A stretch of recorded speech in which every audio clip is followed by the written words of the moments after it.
And oh my God, hi guys. Hello. Oh, hi. Hello. Hello. No.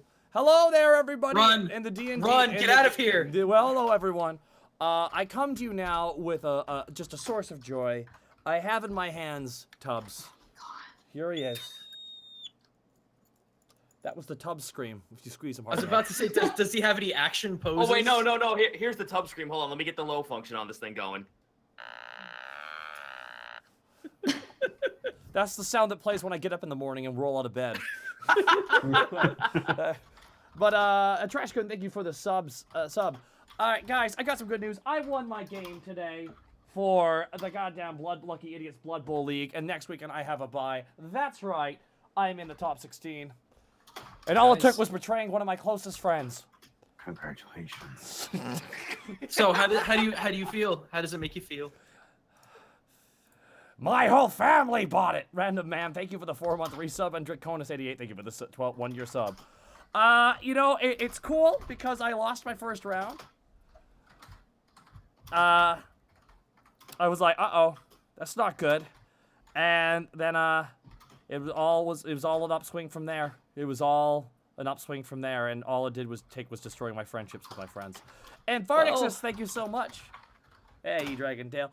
That sounds like a successful game of Blood Bowl. It does. It does. 1 second, guys. I gotta go. I forgot. I don't have my goddamn D&D notes. I need to go get those. How dare you? Where is my bag? There it is. Ah, I'm coming to get you, you damn bag. I have to live with that for a while. The most professional of stream. Yeah. Zito, I swear to God, I'm gonna come to your apartment and gut that thing.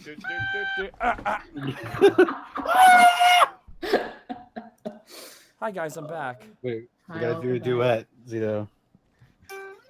Oh wait, hold on. Ready? 1, 2, 3.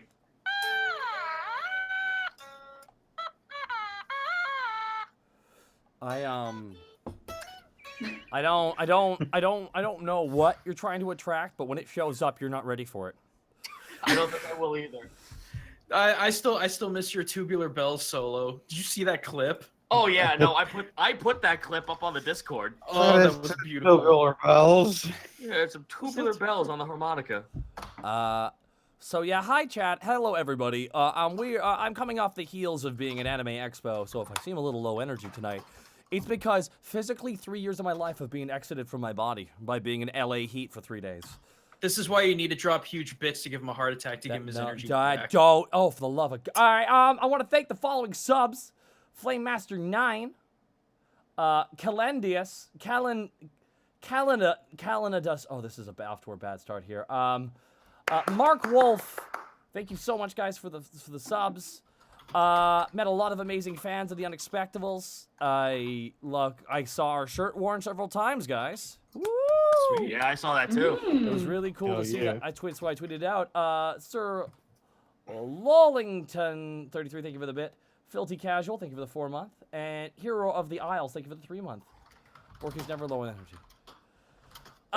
It was really cool. Of course, I got the live action Tubbs for those who saw it, and Monty says, you hide it or she will come to kill it. So I would like to announce unofficially, and not kidding at all, a 24-hour Tubbs watch stream as I live stream Tubbs safely in a corner with protective wire around him. To make sure she stays okay, but if she does kill him, we know who did it. You need 2 identical tub plushes in CSI gear and little headphones, little headsets. Dixon Sadmeh, 5 months and this train ain't stopping. Love all of you. I appreciate it, dude. Sorry, just usually for these I can't get all the messages out sometimes, but thank you so much, dude, again. And Andrea, thank you for the 100 bits. Earthy Kitty, thank you for the 300. Andrea, first time I get to watch live. Ooh. Welcome, Andrea. Earth Kitty, thank you for the 300 bits. Bits because I have a few extra bucks to show my undying love and addiction to Yao. Addicted. And here are the Isles. Oh, thank you again. Sorry, that's already a repeat. Yeah, you guys can tell I'm a little bit tired. So, Borky did not have a good night's sleep last night in canon.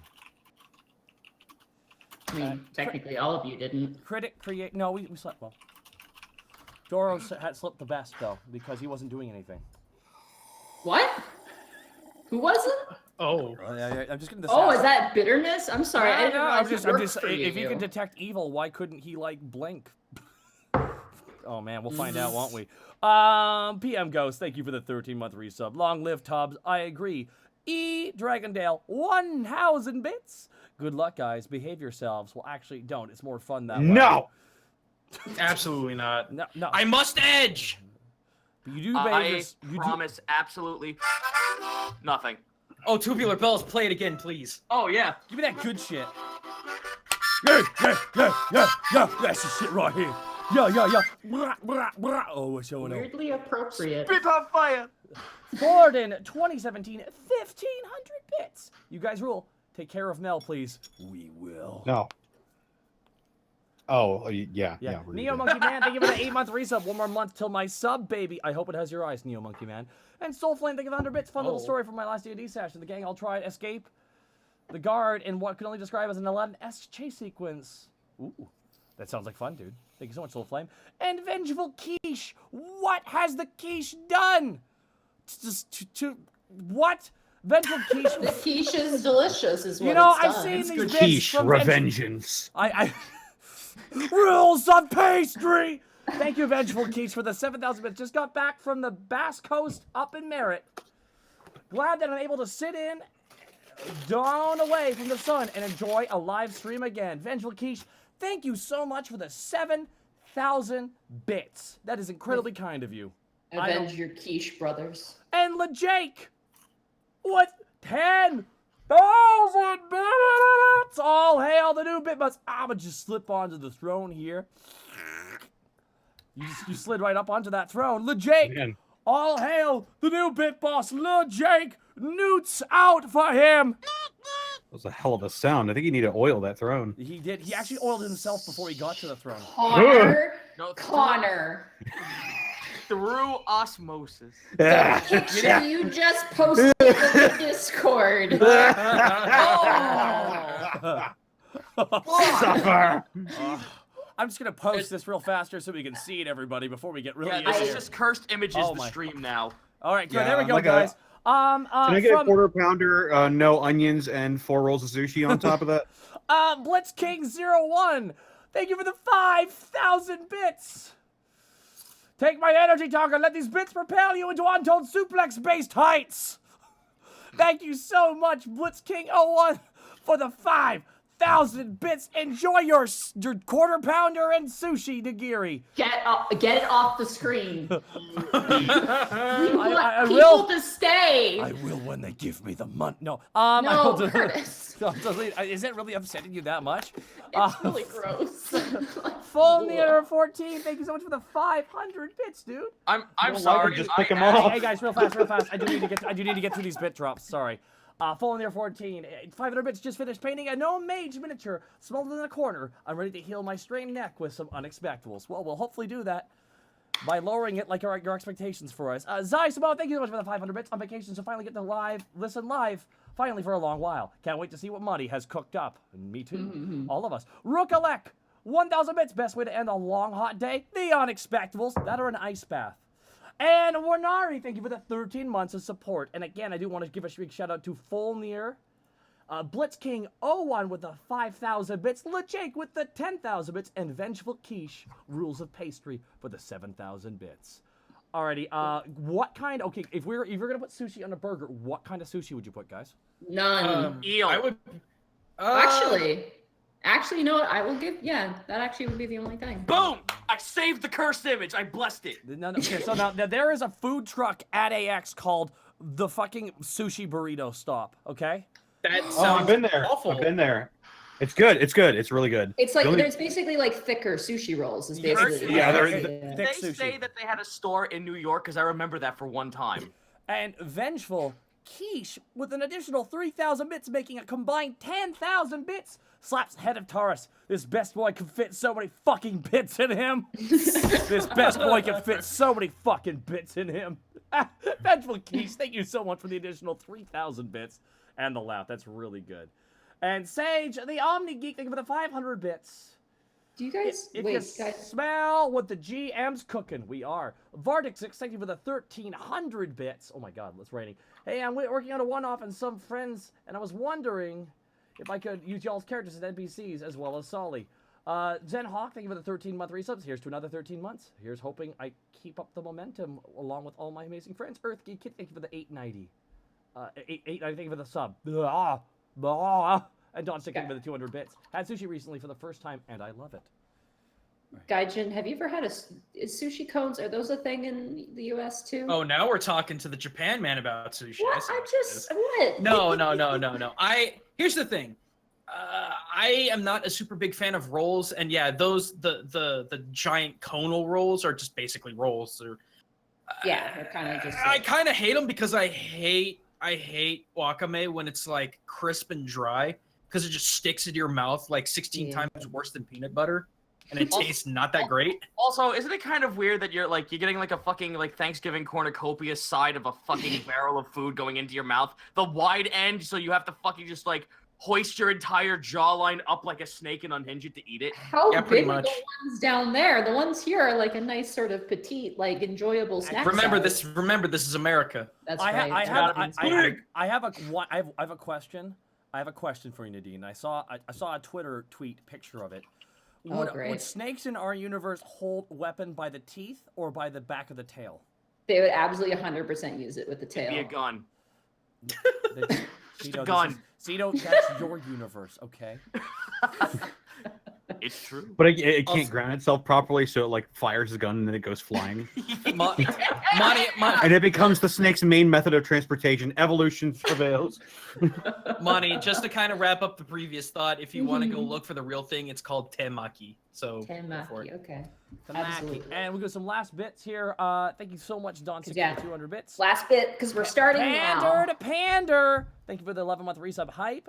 E.T. McAbrera, thank you for the 300 bits. Yo, first time catching the stream in while super pumped. Well, welcome, E.T. There's some people still not in the game, by the way. Oh, really? Oh, wow. Uh-oh. No, Zito. No Oh snake. shit! I thought it didn't click. Oh well. There you go. Now it's loading. Boo. How Alrighty. dare. And one, Alec Eccentric, thank you for the 1,000 bits. Hey, Takahata. Hi, Ma. Okay. Thank you so much for the Whoa. 1,000 bits. And Dark Lord Popo with 1,000 bits. Excited for tonight's episode. Gonna have a good time. All right. Sold. you guys are- let's America. go. Snake isn't in yet, though. You'll load in. Fucking Alrighty. second. When last we left our heroes, Greckles the Kenku Rogue, Porky the Orc Barbarian, Panic the Tiefling Bard, and Task the Kobold Ranger, the party reunited at home, checked their mail, found a dead body, and then dealt with a serious case of sleep paralysis. After discovering a somalisk, a ghostly apparition that leeches off of its victims' dreams, the party had to defeat a possessed Willow, the shadows cast off of herself, and the somalisk's corporeal form. After catching their breath, the party discovered the somalisk was commanded by Mel, the kobold necromancer. After handing the idol of Mel over to Isla and the Hoketh clergy, the party returned to bed, sleeping in with a long deserved rest. So you guys all heal up to full. Spell Sweet. slots are returned. You guys do sleep in though till probably about noon to 1 in the afternoon. That is so. real. That is a real Oh, sleep. is that all? That's Oh, real. Yeah, that's a, real. That's a real sleep in time. You sleep until 10? What? Listen, late for me is 5 o'clock at night. It's not bad. It's not bad. Hmm. You get up in Y'all time for dinner. weird. You can have breakfast for dinner, and it does make sense. So Dude, I just have breakfast for dinner almost every day. So, as you guys rise and wake up, you guys make your way out of your respective bedrooms. I assume clothed. Panic. yes. I promise nothing. Can we add? You Can we make- consider? Can we consider adding a meter to the game so we know how much clothing he's wearing on a percentile basis? I'll work on it. You guys make your way downstairs. Yeah, there is one. It's called a thermometer. Ah, my God, that was good and clever. You make your way downstairs. Okay. Yes, I'm wearing. Get bulky.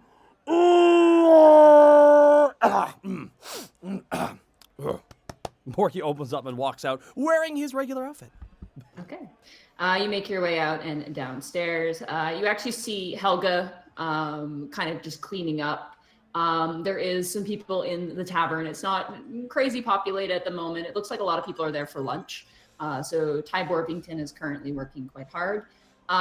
You do see your new employee, Alice, currently walking with food in her arms. She's handing off things, and Scarbles is kind of instructing her on what to do. So I was like, okay, put that one there. Oh, yeah, I know how to put down a plate. And it's just kind of like they're kind of just talking to each other.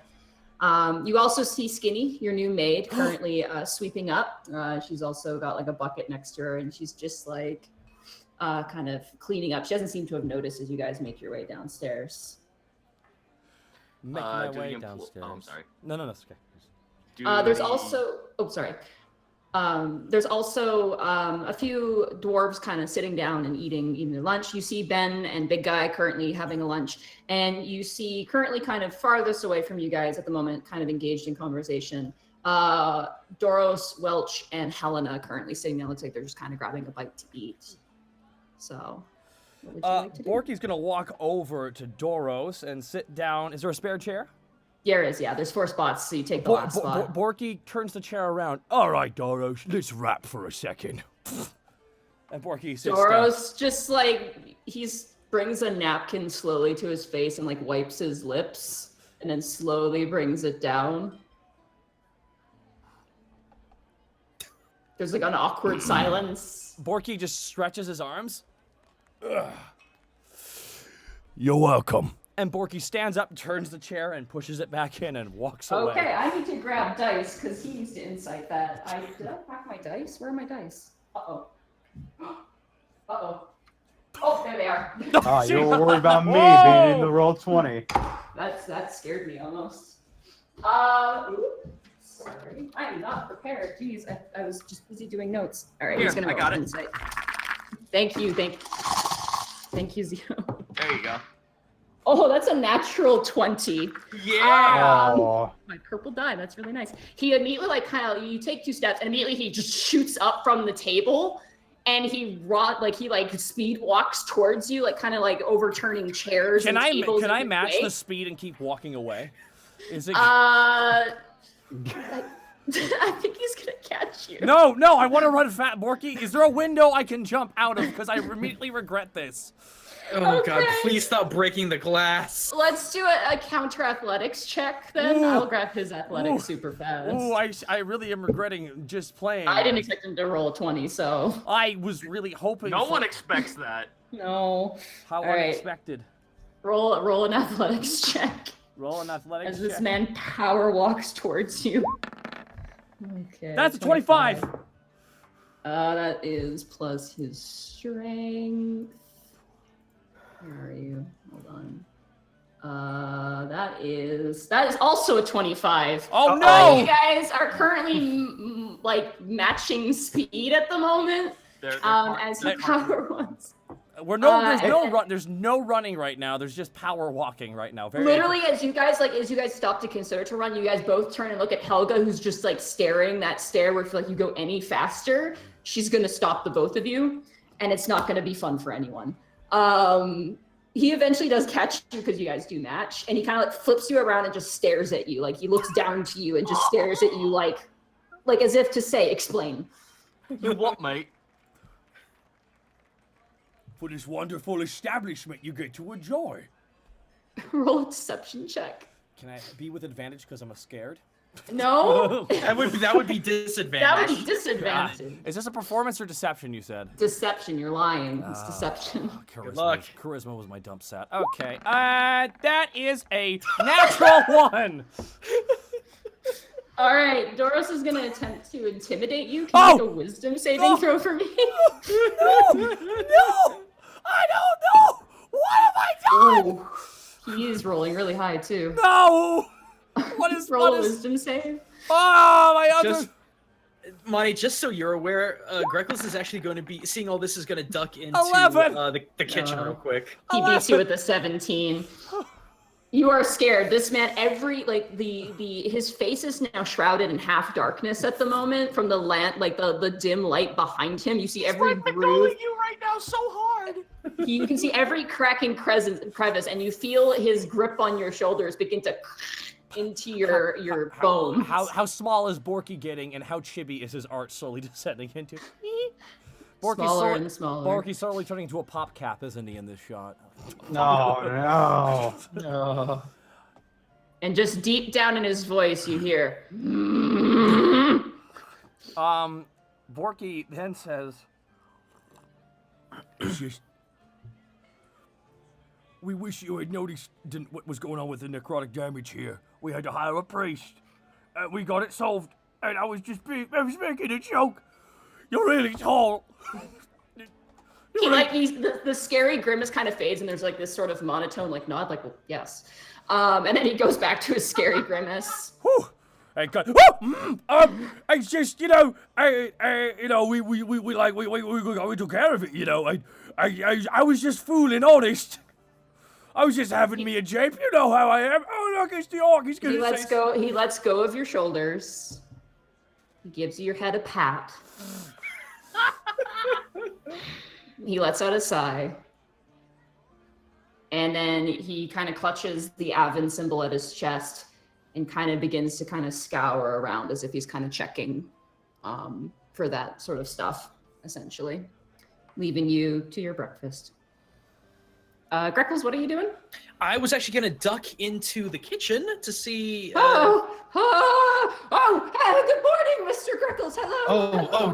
Ty, goodness. I am very busy. I know. This is just very quick. Do you have any pretzels made? I don't know how to make pretzels. It's sort of like a stall food. Okay, don't worry about it. There's something else I need to talk to you about, but come and get me. I know you're busy. Just come get me when you're good. Yes, of course. Okay. There is a pretzel stand in the Druidic district, ran by a halfling. His name is Ron. Okay, that's good enough. Thank you so much. Greckles is like panicking a little bit. He's like chopping and like stirring with two. I know. I can only imagine like tomatoes and stuff are flying over his head. Yeah, it's pretty chaotic. He's like 5 dishes are on the go right now. Oh boy. So yeah. Okay, let me back. How far away? Would I know how far away that is? Druidic district is probably about a 15-minute walk. It's kind of on. It's not on the opposite side, but it's like right next to the opposite side to where you guys are in the outer ring of the city. So it's a decent walk. All right, I do want to make it a point to go there at some point. Okay. So, okay, sorry, that's all I'm doing. I'm gonna go chill out with Welch with my breakfast. Yeah, they all like you see Welch and Helena are just like watching, and Welch is like, well, there he goes, I guess. Oh hey, how's it going, Blue? Not that bad, Welch. You heard anything lately? Not a lot. I mean, the thing we dealt with is like basically sounds like it's done. Actually, we did find out a little bit more about that big scary thing in that house. Right. Basically, we found some papers in there, and we're just kind of taking a look at them. We have to be careful though, because it's fiend work, so it's kind of dangerous. But right. Yeah, is Panic around? For all I know, he could still be. Where is Panic? Yeah, where are you? I'm getting dressed and I'm coming out. Okay. He could be in bed for all I know. I have pants on. All the tavern. The entire tavern applauds. No, I'm just joking.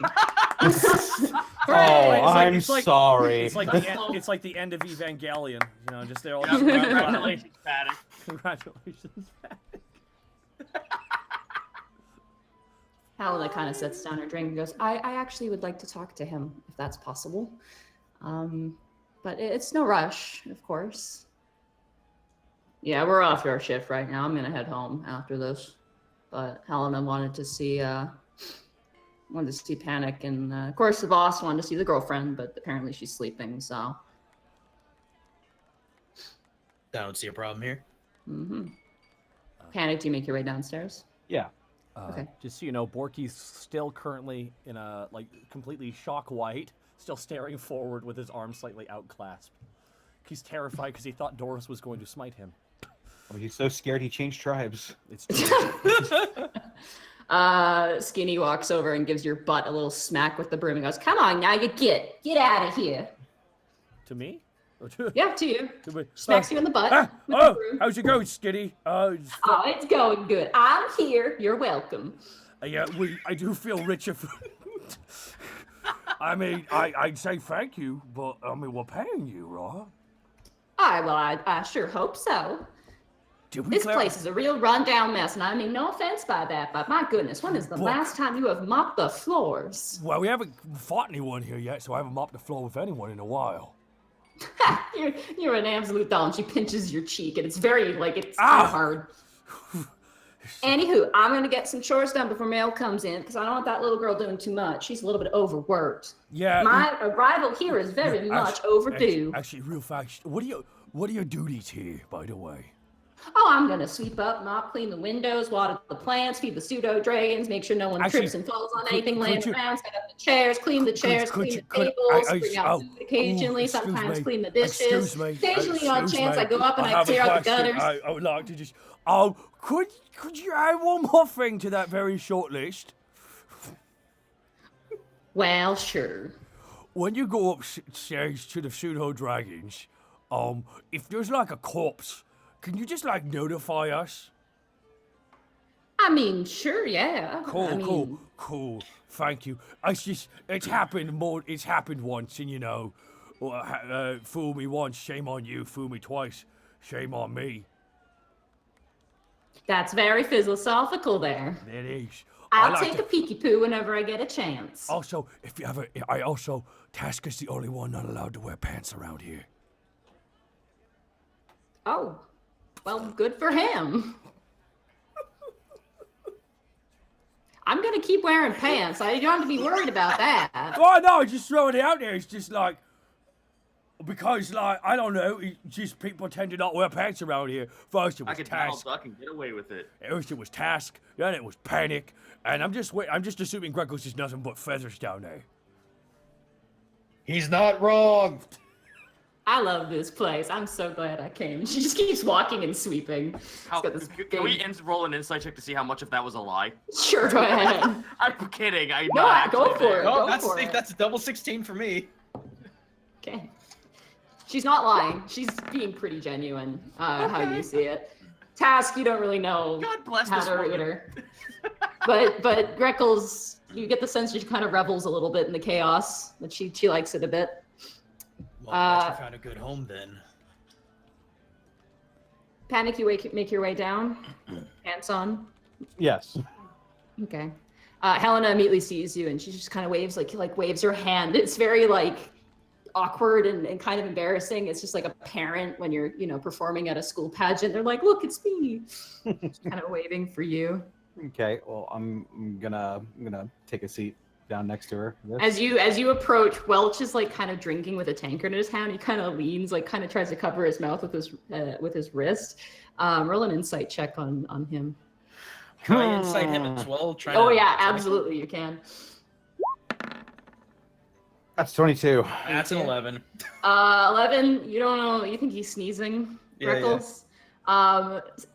Panic. He's trying to hold his laughter, and you're not sure why. But you do. You come and you sit down. He kind of. Hey, Panic. How's it going? It's going good. How was the investigation wrapping up? A lot of paperwork, but that's the boss's job, not ours. Thank God. Yeah. So, Yep. Yeah. No. Helena wanted to tell you about her relaxing evening. Oh, you used the ticket. Yeah, I did. I went to the mansion. It was wonderful. You didn't tell me there was so much there. Oh man, gosh, I got a spa treatment and everyone was so nice and friendly. And I got a nice spa treatment and then I got free dinner and there was a singer there. And then there were these two nice gentlemen that were with me the whole time. There was this lovely elf man. He was so friendly. And this orc who I've never really interacted with an orc before besides she kind of gestures towards you, Porky. But they were super nice. And then You didn't tell me about the beds on the 3rd floor. They were so comfortable. I got to nap. Like they have a whole area for napping. I've never seen that before. Panic looks to Welch, and he's Welch just is got like- the biggest grin on his face. Welch is like red face. He's like, his cheeks are puffed out and he's like holding a fist to his lips, like trying not to laugh. As Helena's got this really content smile on her face. Like she looks like she had a good time. Well, Does she look pampered? Oh yeah, like despite the scar, like the burn, she looks like her skin's all nice and clear. Her hair looks like it's been like nicely brushed. She's always kind of got this sort of disheveled look to her, but now she does look a little bit more refined. Like she actually looks like she's kind of carrying herself a little bit better. Well, that's fantastic. I am so glad you had the good time. Yeah. So I know it was a gift, but I didn't want to pay you back for it. That is not necessary. I think it is. She kind of looks to Welch, and Welch is kind of like, go ahead. I think I found someone who might know where your mother went. Maybe. Who? A musician I know. Zarv? She gets like really like sort of nervous. No, not Zarv, but one of his friends. Okay. Where are they? Well, I can't. Welch just kind of steps up and goes, "I'm going home." And he just leaves. He's just like, "I'm getting involved. I'm going home." Yeah, by Welch. Helena kind of turns and goes, it's kind of a secret place, but I asked and I was told I was allowed to bring 4 friends with me if I wanted to. Panic looks to the rest of the group. Task isn't up yet, though, right? Nope. No, Task is sleeping. No, Well, Task is not. Task is upstairs with the pseudo dragons, but I will leave that for when it's my turn. Okay. regardless of whether the rest of the group wants to go, I'm absolutely going.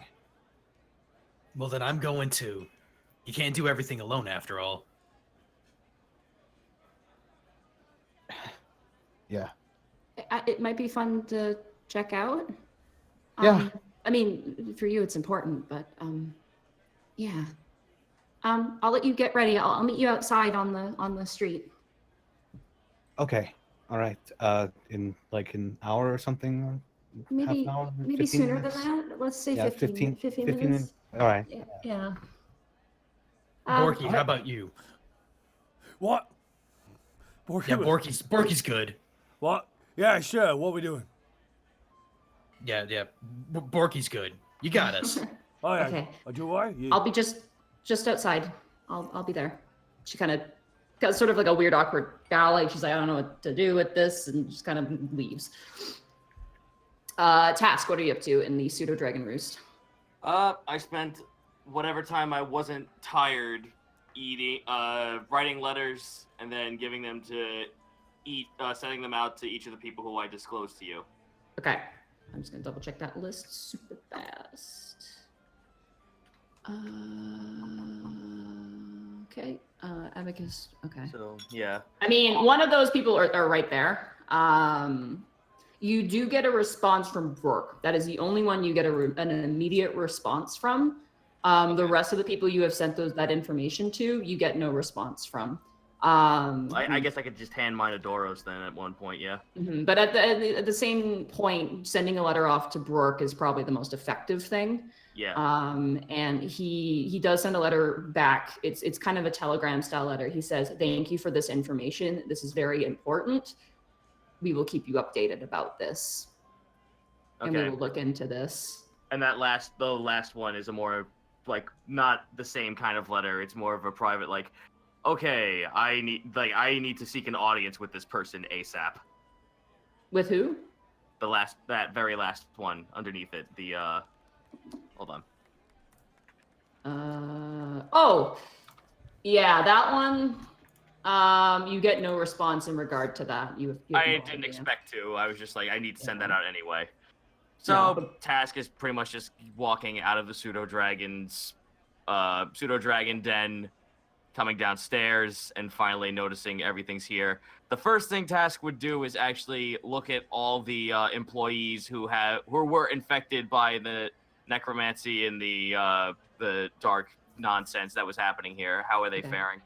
Helga looks exactly how you remember her, angry, judgmental. Ugly. But she's out of bed, so that's already a good sign. Yeah, Just- she's good. Like, Just kind of a bitch. How Wow. ugly is she? she looks like she's well rested. You haven't seen Willow, but Doros is here. She's probably fine. And as you kind of, assumedly, you guys make your way out. You do see Vel back. Vel is back. She's actually got some new armor on. She's actually got a new outfit. She's got like a big giant fur cowl. She's looking much better dressed for the weather, which is weird because she's a Goliath. It shouldn't matter too much. But she kind of turns and goes, "Hey, Feeling better, I see. Good to see oh, you. I feel much better. Oh, no, the temples helped me out quite a bit, and I got plenty of bed rest there. But it sounds like things are clear here. Sick and tired of those nightmares, though. Glad that's over with. Well, hopefully, after what we've just discovered what happened, we'll be a lot more careful with what comes into this tavern. Yeah, I'd appreciate that. But don't let things get too stale and boring. It's kind of exciting in its own right. No, of course not. I mean, I overheard Skinny talking about Doros almost murdering Porky right in our own tavern. She like leans over and turns to you, Borky, and points at you. Goes, "I can't save you from that." I know. Just nod slowly. There are things even clerics can't fix. Can Borky kind of look? Borky kind of looks over his shoulder a little bit. Is Doros looking at him still with an eye? Doros literally like you turn over to look at him, and Doros is kind of like detective style, like looking at the ground with his like clutching his chest. And then as you kind of turn just to look, like something out of a horror game, his head just snaps and he stares right at you. Borky turns. It's like, oh look, he's like one of those characters from one of Grekel's books right now.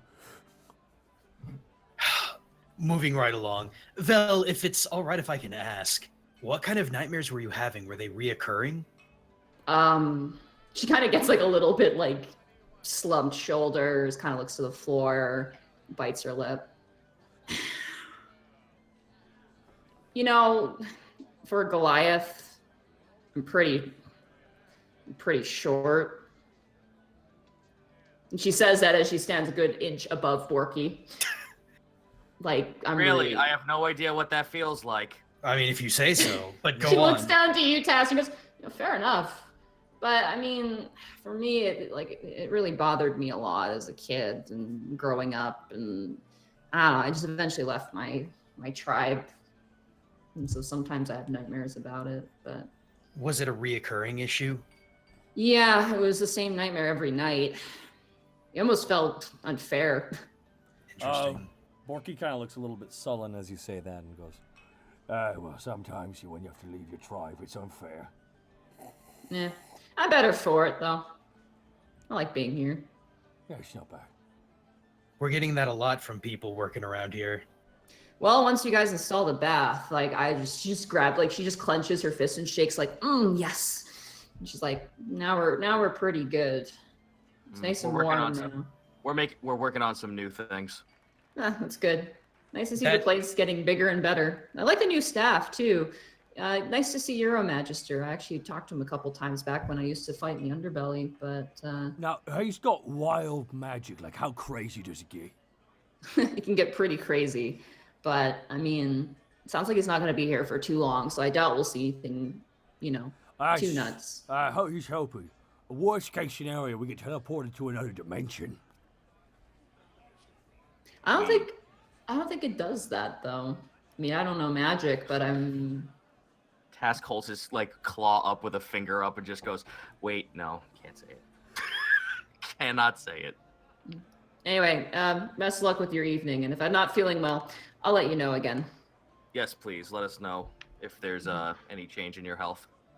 Certainly, right, Louis Drug? Attaboy. Yeah, he's just leaning up against the post.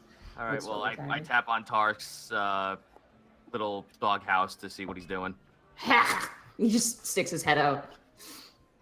By the way, did you take the note, Panic, or did you leave it where it was left on the doghouse? Panic? Oh, I took it. You took it? Okay, so you have it. Then Hello? it's not there. Hello? Yeah, Yeah, I took it. Hello? Hello? Panic, Hello? are you there? Mush mush. Yeah, you Oh. have it. Okay, then it's not there. Yeah, Taurus walks out in his snow gear. Looks very comfortable. He comes waddling out. Good. All right, well, unfortunately, the night has already taken a little bit of time away. So, what exactly are we doing for a look to the rest of everyone else? Immediately looking at Panic. Helena got the tip that somebody somewhere, she said it was a secret, but they might know where my mother is, and that is taking my priority for the day. Need backup?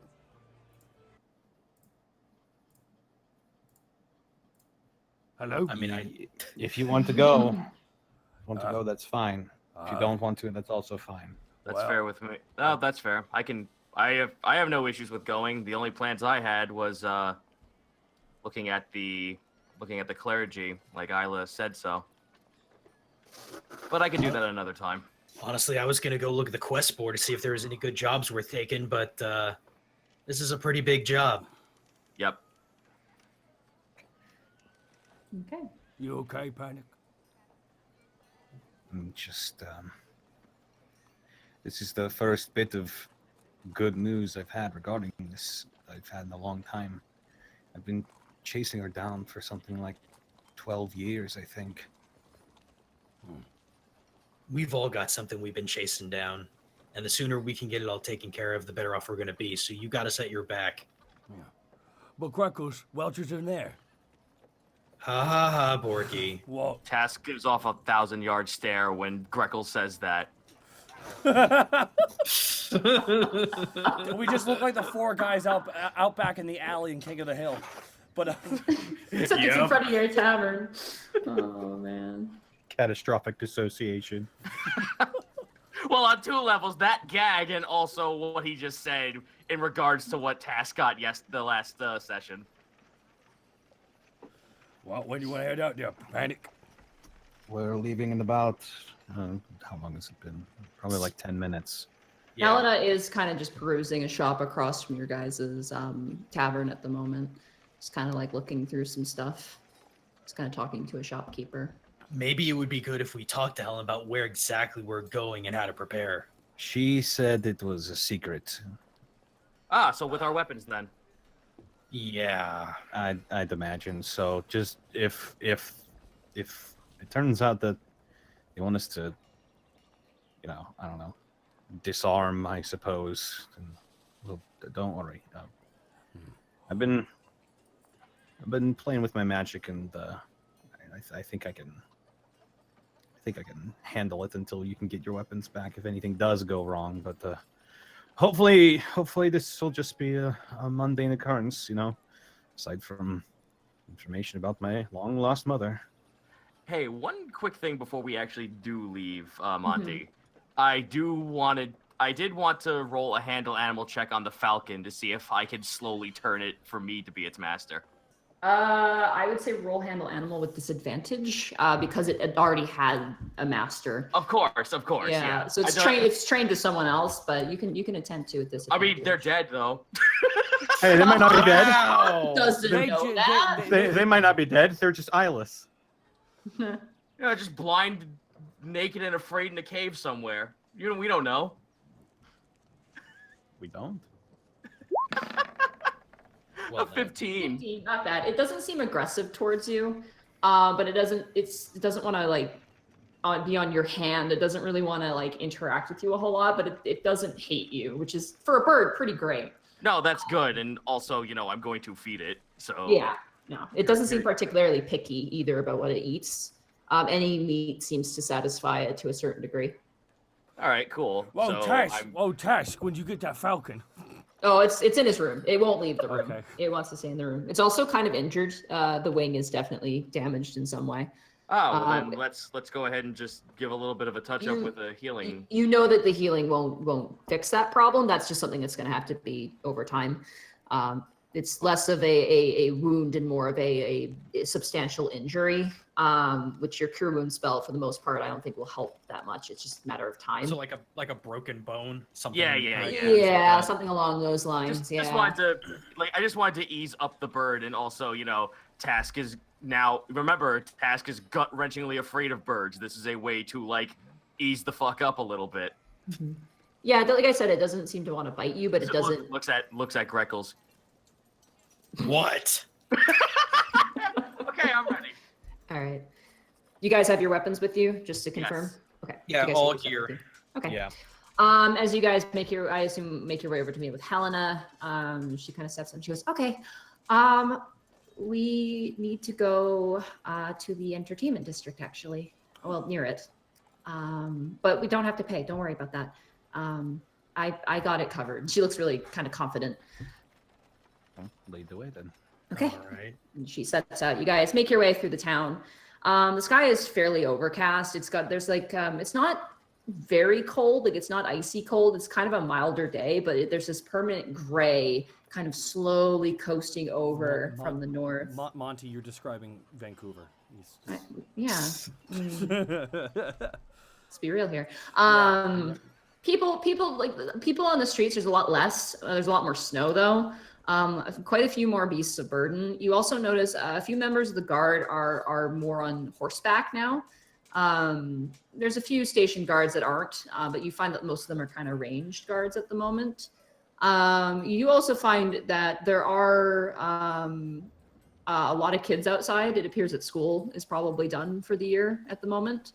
But eventually Helena leads you basically to the crafting districts between the wall between the crafting district and the entertainment district. You see kind of the opening kiosk, that very sort of jester style man standing there. He's handing out pamphlets and oh yes, enjoy your show. And he's just kind of being all friendly and whatnot. Can Porky ask him what his name is on the way past him? Because Borky's. Oh, you're not going past him. Okay. The moment you kind of see him, Helena actually follows down the length of the wall to the right of the kiosk, probably about a decent 20 to 30 feet. Okay.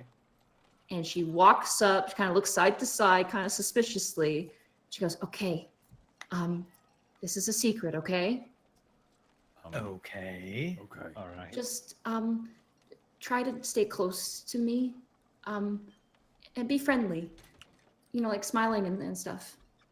She looks to you, Task. Stone grinding as a fanged grin shows up. It looks like I'm about to bite someone, but I'm actually trying. Like this. A for effort. No task like this. Borky just pretty much does.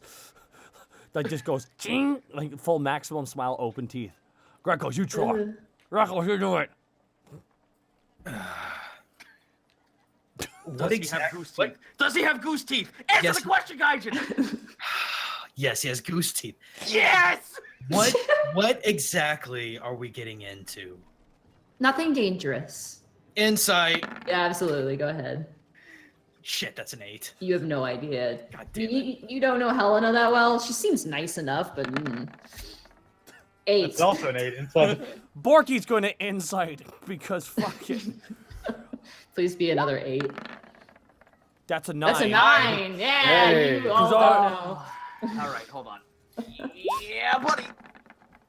That's 23. 23. She's being honest. She doesn't seem afraid, and she seems like her nervousness. You get a sense, Task, is kind of from a social standpoint. You see that a lot with her when she's around other people, and she just doesn't know exactly how to make that work yet. But it seems like she's just trying to reassure you in the same sense she would reassure herself. Tash just nods gently, just okay, fair enough. She walks up to one of the stone cobblestone insets, and she knocks.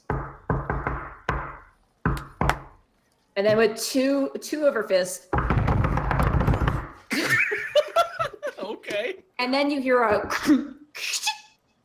and you see basically a bird's eye gray feathers peeking out of the section that's been pulled back now. The stone has been removed from the set, and now this eye is peering out. Hey. And Helena kind of like looks to see your guys' reaction. Just kind of to gauge everything. Keeping a basic, just a standard face. Nothing angry, just a neutral look. She turns back. It's me. And then you hear a distinctly different voice, almost a child's voice. Who? And she sighs. She goes, it's.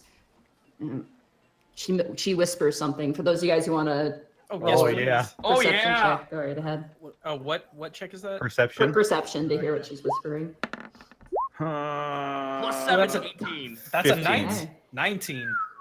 Nice. That And then- is 16. Wow, okay. You guys all pass. You guys all hear her. You hear she kind of covers her mouth so you guys can read her lips, but she goes, glossolalia.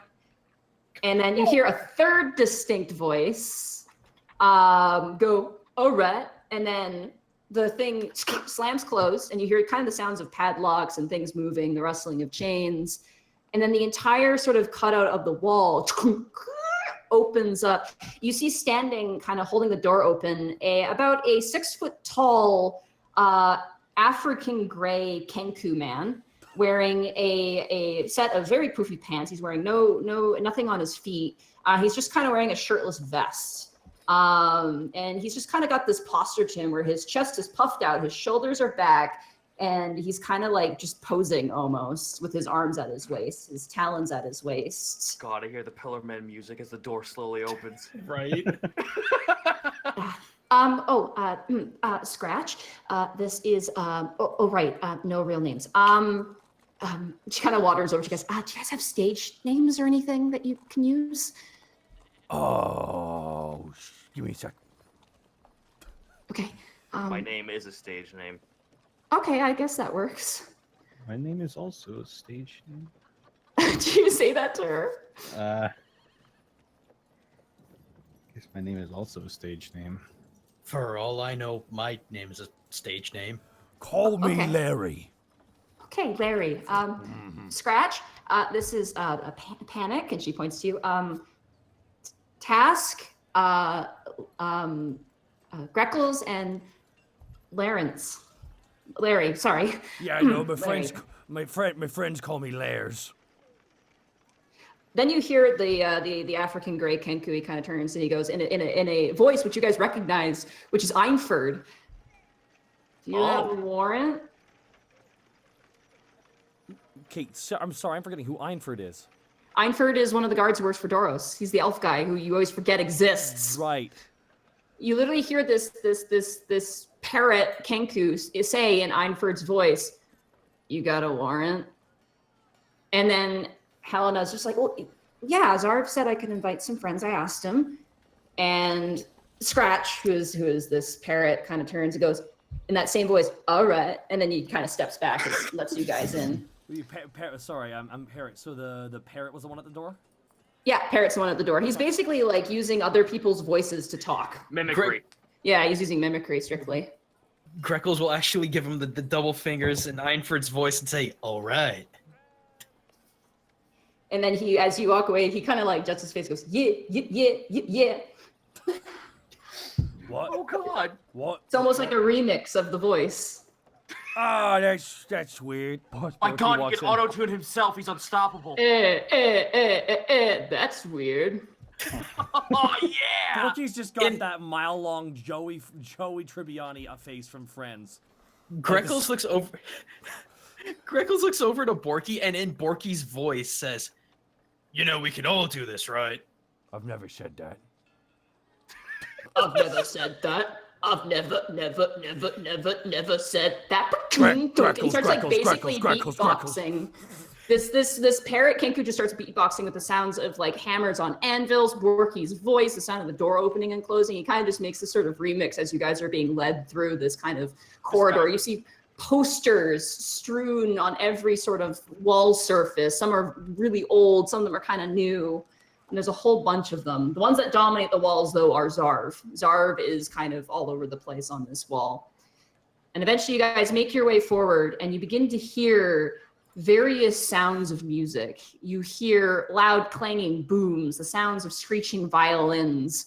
You hear the sounds of guitars being tuned and the sounds of people laughing and singing, as eventually you make your way into this large, almost empty underground cellar. It's quite large. You see characters of all type kind of talking shop with music. And there's a few just stages where people are kind of practicing blocking out things and talking to each other. You see a green kobold currently tuning a violin. You see a group of like 4 gnomes currently engaging in some sort of weird eclectic dance on one of the stage and being kind of guided by a dwarf who's kind of like, I don't do that one over again, like just kind of giving them instructions. And eventually Helena just kind of turns and goes, Panic, what do you think? This place is amazing. I really wish I could have told you about this sooner, but rules are rules. I went to see one of Czar's performances, and I sort of bumped into him more. It was hard to explain. But I got a poster from here, and I was told I could come back, and they gave me a kind of a cool nickname, and I don't know what's happening in my life anymore. But we're here, hooray! Yeah. This place is so cool. Well, I'm glad. Let me introduce you to Zarv. I should introduce you to Zarv. Scratch, you should come with us. And Scratch is like, all right, and follows along. And eventually you are led and you kind of turn a corner and you do see kind of sitting cross-legged, tuning what looks like a guitar almost similar to yours, but somewhat different. You see a disheveled, slack jaw, like underbite to the max, piercings on the ear, hair that kind of lobs over the eyes. He's wearing a tiny bowler hat on top. He is currently completely shirtless. He's wearing kind of sort of studded leather pants and surprisingly like leather straps for essentially shoes around his hind legs. He's currently kind of tuning a guitar, and he kind of looks and goes, "Hey, it's the Hellraiser." He kind of sets the guitar up against sort of the stage that he's sitting on, and Helena kind of walks over and goes, "Hi, it's nice to see you again. Panic, this is Zarv, Panic." And the gnoll looks up to you, and you don't even see his eyes through this fog of hair that he has. And he kind of sticks out this long, thick arm to you, and he goes, "Yeah, all right. Name's Zarv." I reach out and I grab his arm like one of those like my brother handshakes. Yeah, it's very furry and it's kind of greasy feeling. This is a gnoll. He takes it and he goes, "All right, that's cool. Yeah, no, Glossolalia has been telling us a lot about you. You've been wanting to get into the musical menagerie for a while now." Oh my god! Kind of nods to you. Cool. Yeah, well, I've been in the this musical menagerie, but not to any official capacity, not yet anyway. Yeah, not yet still, my friend. Come on, take a load off. Come sit down. You got all kinds of talent here. I'm sure you've met Scratch. He's kind of mastered his mimicry, made his own sort of music, but most people aren't ready for it yet. I'm not ready for Michael Winslow for Police Academy. Yeah, my Kenku just talks. Yeah, he talks for now. I'm sure he could do a lot. They're talented sure he people. could. I just want to say, during this whole time, Greckles is with Scratch, just trading off beatbox sounds. Oh, he's going. Yeah, his repertoire is actually super impressive. You hear dock bells. You hear the sound of church bells of all different cadences. He played off a whole Frere Jacques using different church bells that he's probably heard. Jesus. Like, it's insane. Like, this guy probably is dedicated to his mimicry alone. You get the sense. Like, Greckles would be like trying to remimic like drum beats and flutes and stuff from where he's from to try and add to his repertoire. Okay, yeah, you guys are going at it. Real quick question: is Greckles doing like pretending he has instruments in his hands every time he does that? Absolutely. Oh yeah, so is Scratch. Borky thinks he's asleep right now. Just imagine Greckles opens his beak and you hear a yo. No. Yes! That was literally the next thing that I was going to say, is that he does the kabuki like head tilt and like half eye cross and the yo. Photorealistic Greckles doing the yo.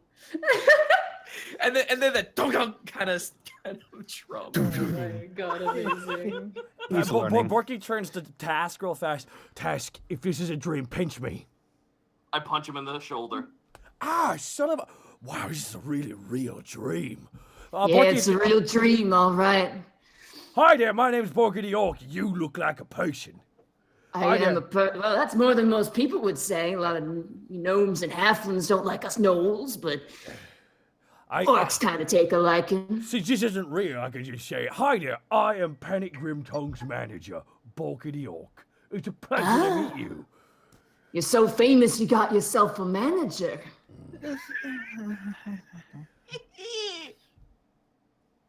Well, we don't like no egomaniacs here in the musical menagerie. Let me ask you something, Mr. Panic Grimtongue. Oh no. Do you consider yourself to be talented?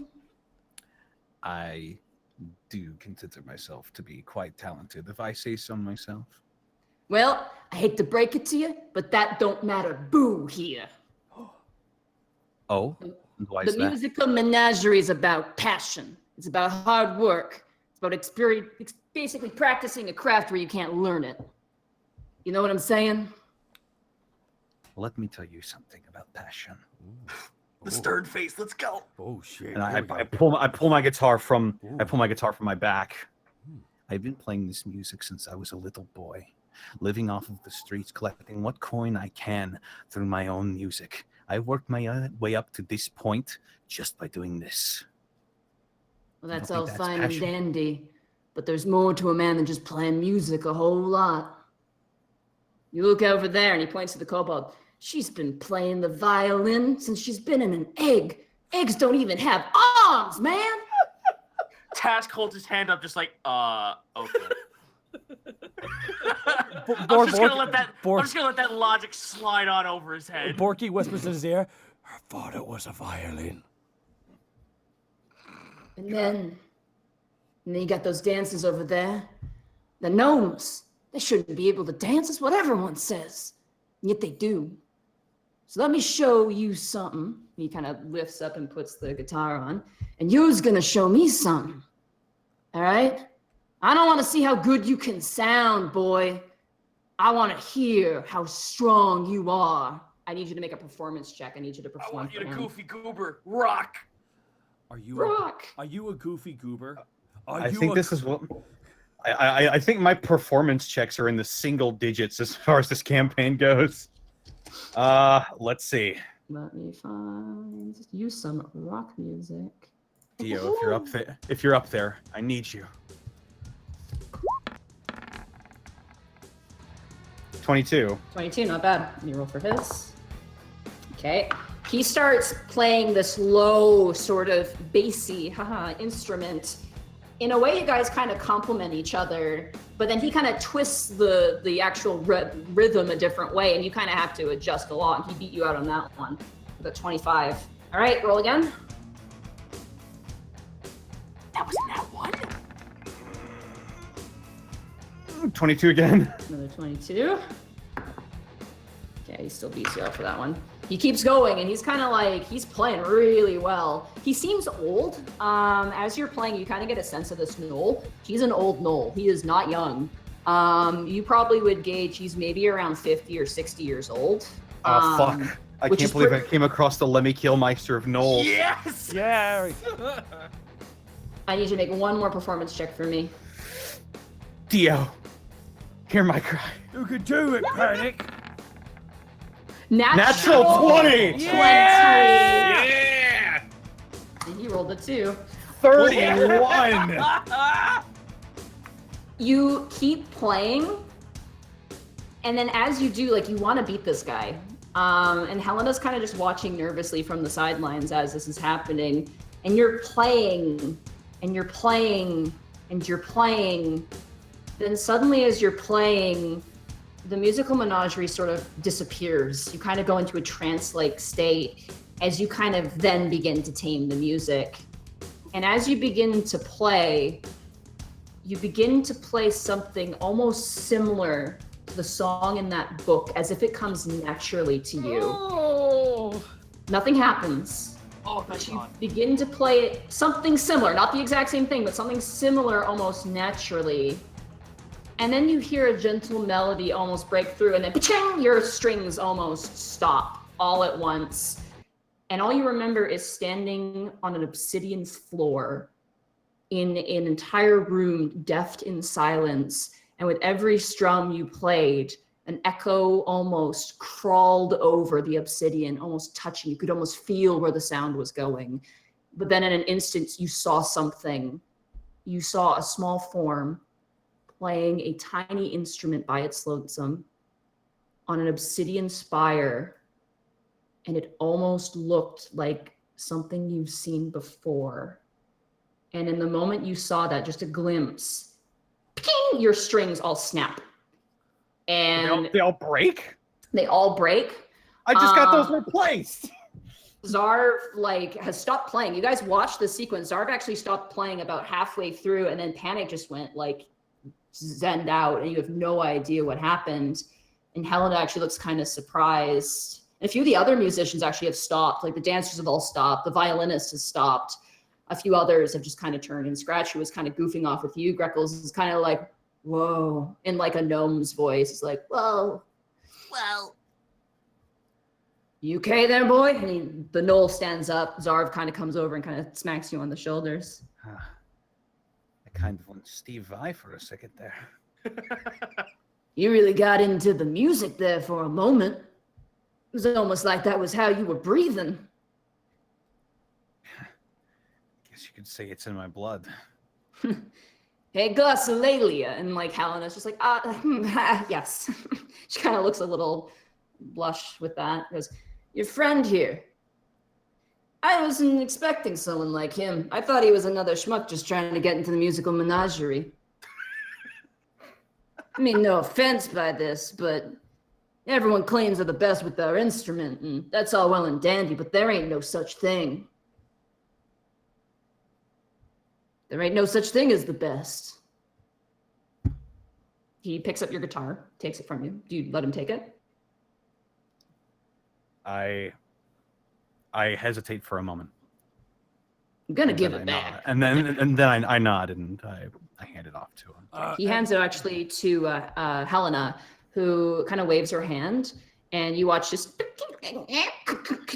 the strings mend themselves. Appears to use the mending cantrip, and he takes it back from her and hands it back to you.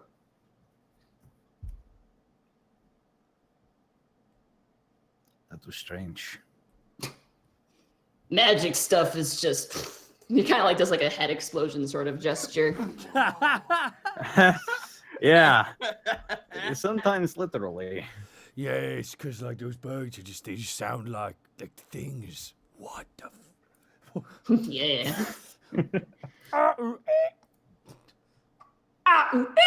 It basically repeats back.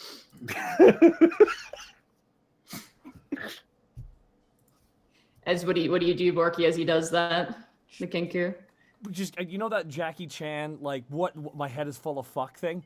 Borky kind of just does that what the what is happening right now? Yeah. Good, by the way, Panic, good set. Now, charge him $50 for an autograph. You ain't charging me nothing. You could hear that? Oh, man. He's an old man. He can hear. Dude, yeah, absolutely. Okay. He's an old dude. He's a dog. Dog's here. Ultrasound. It's a good No. boy. I don't think I'll be charging for autographs. All right, Glossolalia, they can wander around, but I'm going to keep my eye on them, even though you can't see my eyes. I can't see my eyes. Where am I? What color are they? I can't see my forehead. Oh, shit, you too? Helena kind of bows to Zarv and goes, thank you, Zarv. And she kind of goes to walk up, and he grabs her by the shoulder and goes, but you got to sing for them at some point. You got to show them that song we've been working on. And she's like, I don't know. I'm good. Thank you. She gingerly kind of peels his hand off of her shoulder. It's like, not yet. I'm good. It's not that good. It's not that good. Just looking expectantly at both of them. Oh yeah, no, I stare at her. No, it's good. It's all good. Greckles cocks a huge eyebrow if he had eyebrows. Look, the United Clergy of Orin, we didn't sing music. It wasn't a thing, and all we had was essentially what I've learned is glossolalia, is just talking and weird nonsense nothingness. So I have been experimenting with some music, maybe a little bit. A fine hobby. Yeah, but Yeah, here it's not that good yet, okay? It's just not that good yet. Tash just holds his hands up. I have no musical talent whatsoever. You do not have to you don't have to sell it to me. I'm sure you're amazing. I have to agree with the red one who doesn't believe in himself. Oh no, son. The Knoll gives you a big grin. He gives you the biggest shit-eating grin as he says that. I believe myself in a lot of things. Music, how do you say? Maybe not so much, but shooting things with an arrow, I have plenty of belief.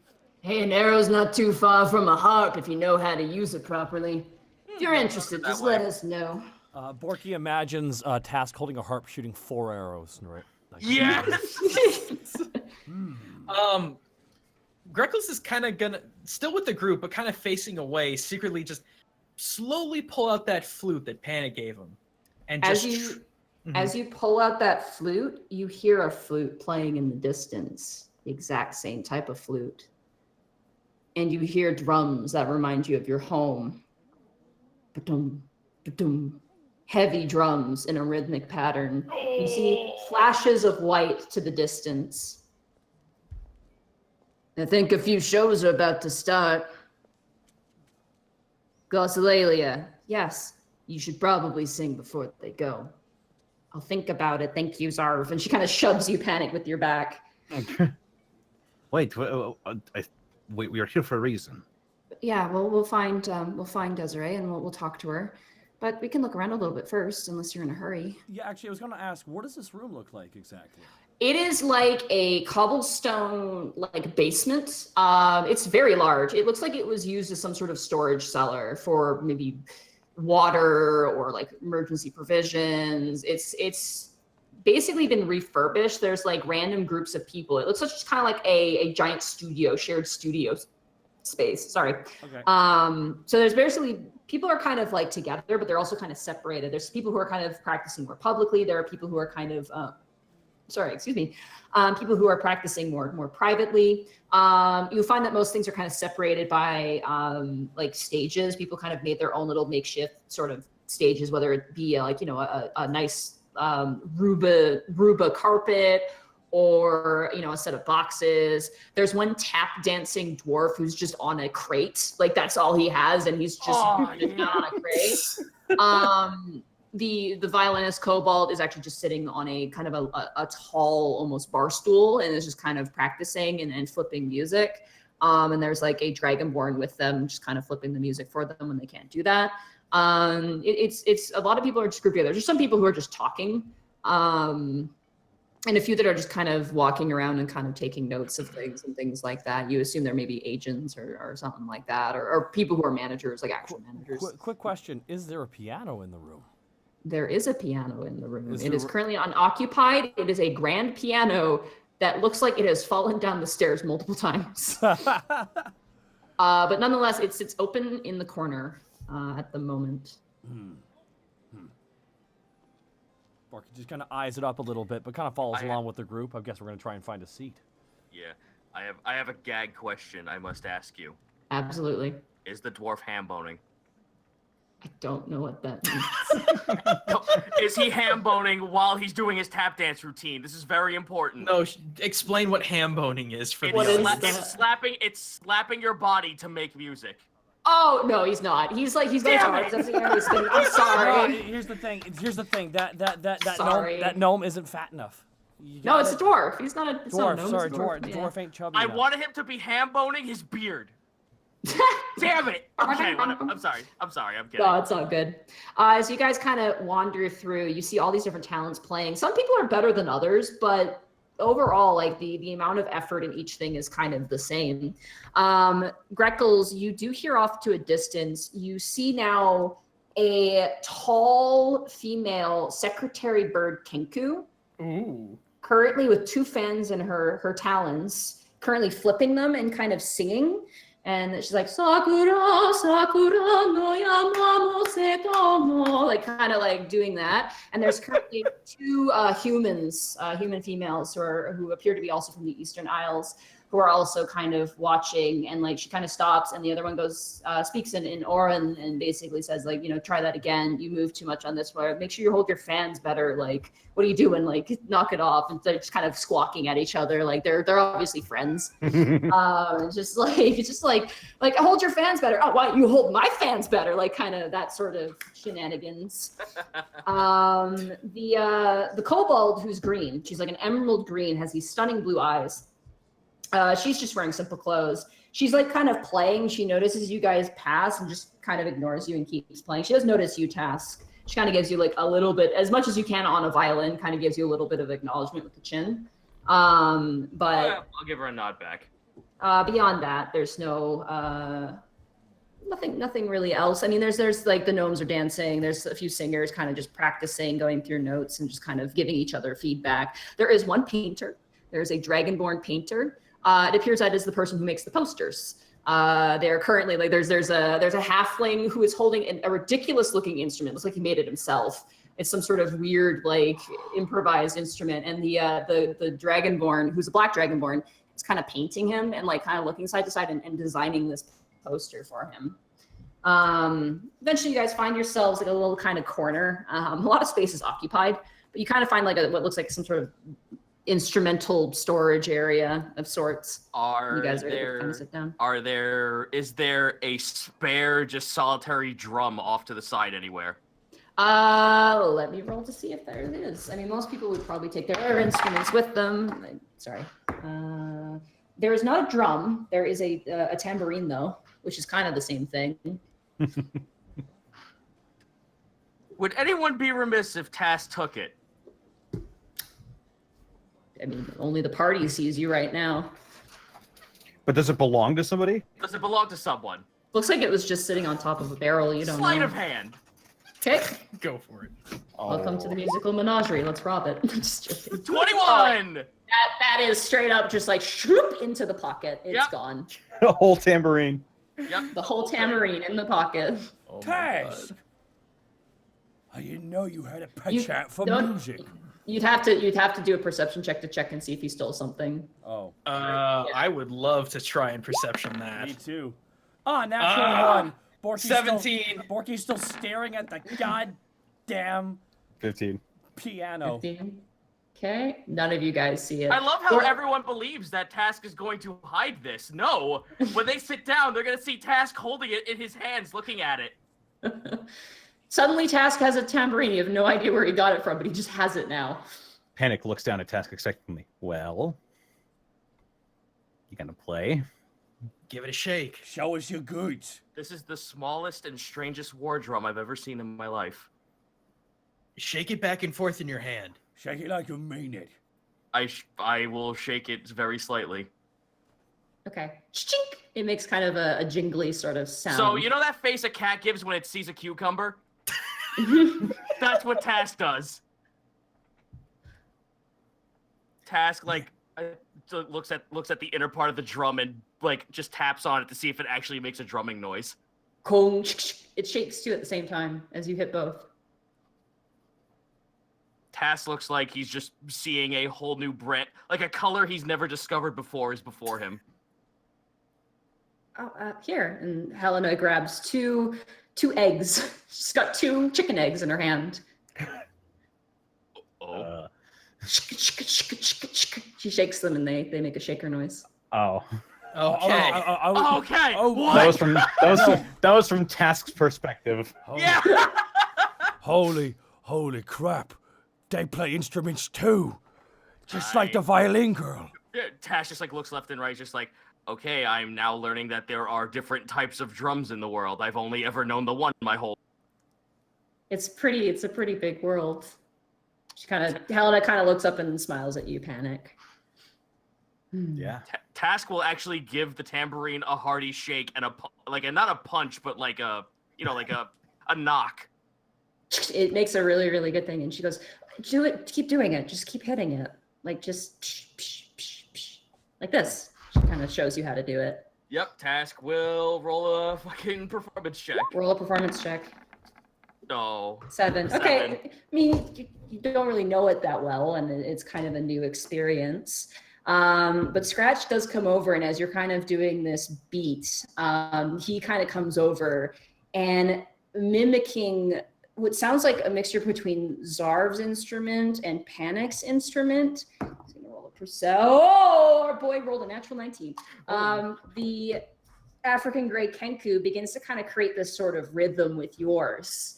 And another musician comes in, the violinist, and kind of begins to play too. And it's almost kind of this rhythm. And as this is happening, Panic, I want you to insight Helena at the moment. As this sort of improv is happening. 12. Okay, let's just see how well she can hide her emotion. It's not that well. That's a 3 plus. No, that's definitely fails. Like at first the music's kind of this fun, weird Mod Podge thing, and then you see the African Grey Kenku kind of get this really mischievous look on his face, and he kind of looks to all the other musicians, and it catches you by surprise, Task, because you're just like, oh, this is fun, and then suddenly the rhythm starts changing. You're like, oh, what's happening? They kind of begin to change the rhythm with the music, like the instruments that they're using. I need you to make another performance check for me. Task. Panic, do you want to try and join in on this? Yeah, absolutely. Okay. Oh god, now Task is self-aware of all of this. It's like, oh god, I started the drum circle. Fuck! Welcome to the music industry. Oh no! 20. 22. Oh, that's perception. Shit. You hear the music real good. Yeah. Well, that's 19. You're actually like, okay, I get this. This makes sense. It's like a marching order. You're like, wait a second. This is just like being a soldier. This is like the marching order in a way, except it's just hitting this drum. I'm the drummer boy this time. What the fuck? Okay. And 25 for Panic. You begin to play this melody, and it kind of begins. It's not heavy metal. It's nothing you really know. It sits along itself, and it's almost like this sort of long, almost mournful, almost rhythm. And then you hear Helena with the tiniest voice kind of join a little bit. And you begin to realize this is probably the song that Zarv was talking about. And she sings a little song, and she's like, I've been caught staring at my shadow. I could explain, though the reasons are shallow. I want to see if the light can pass through me.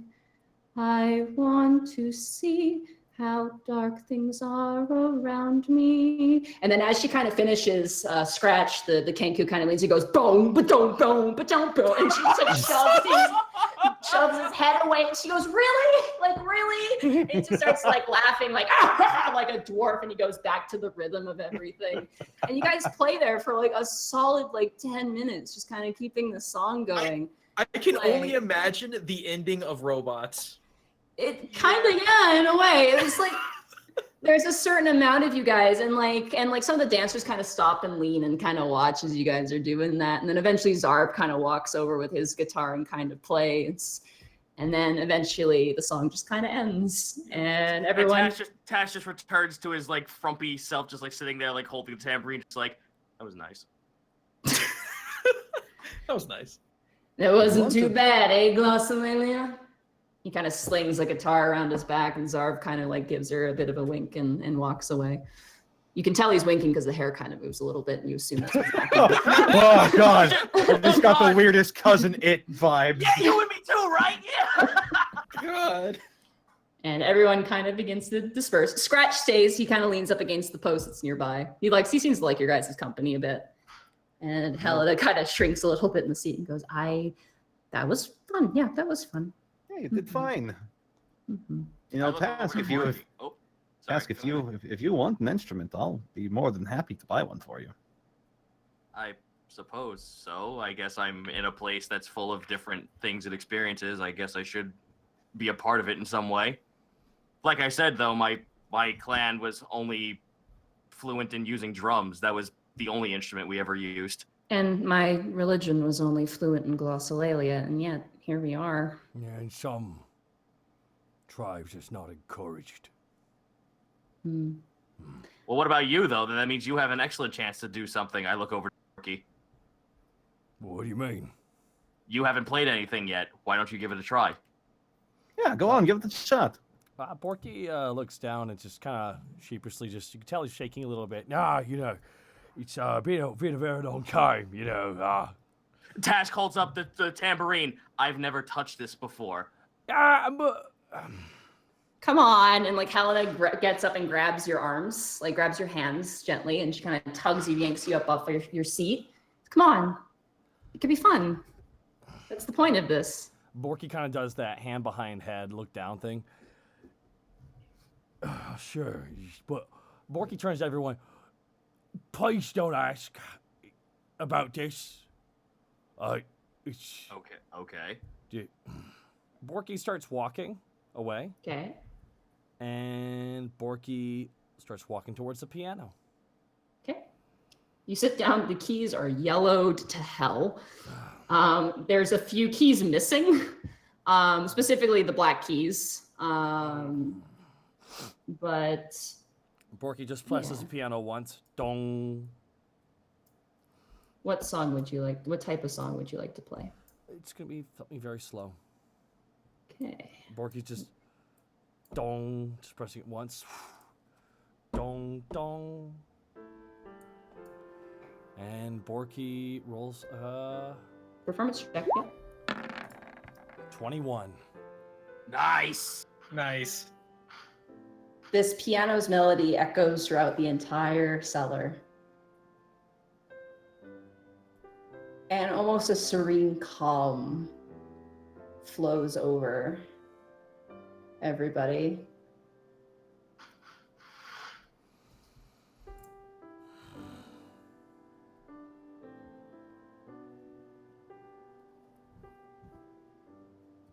There's a few mistakes here and there, but you remember. In the song you remember, the last time you heard it, you were sitting next to a half-corporeal masked deity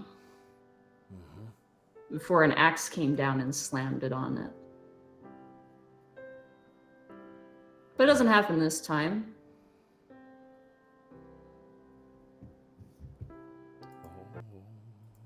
But the song ends, and there's a gentle applause.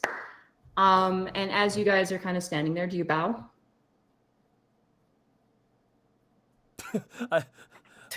Do you bow? Do you get up? Do you bow, or do you just get up and you go back? Or Porky gets up and kind of like just turns away from the audience real fast, just wipes his eyes a little bit, and turns around and looks at everyone and just does like a jovial like doo-doo-doo, like big wavy hand, like being silly, trying to play it off.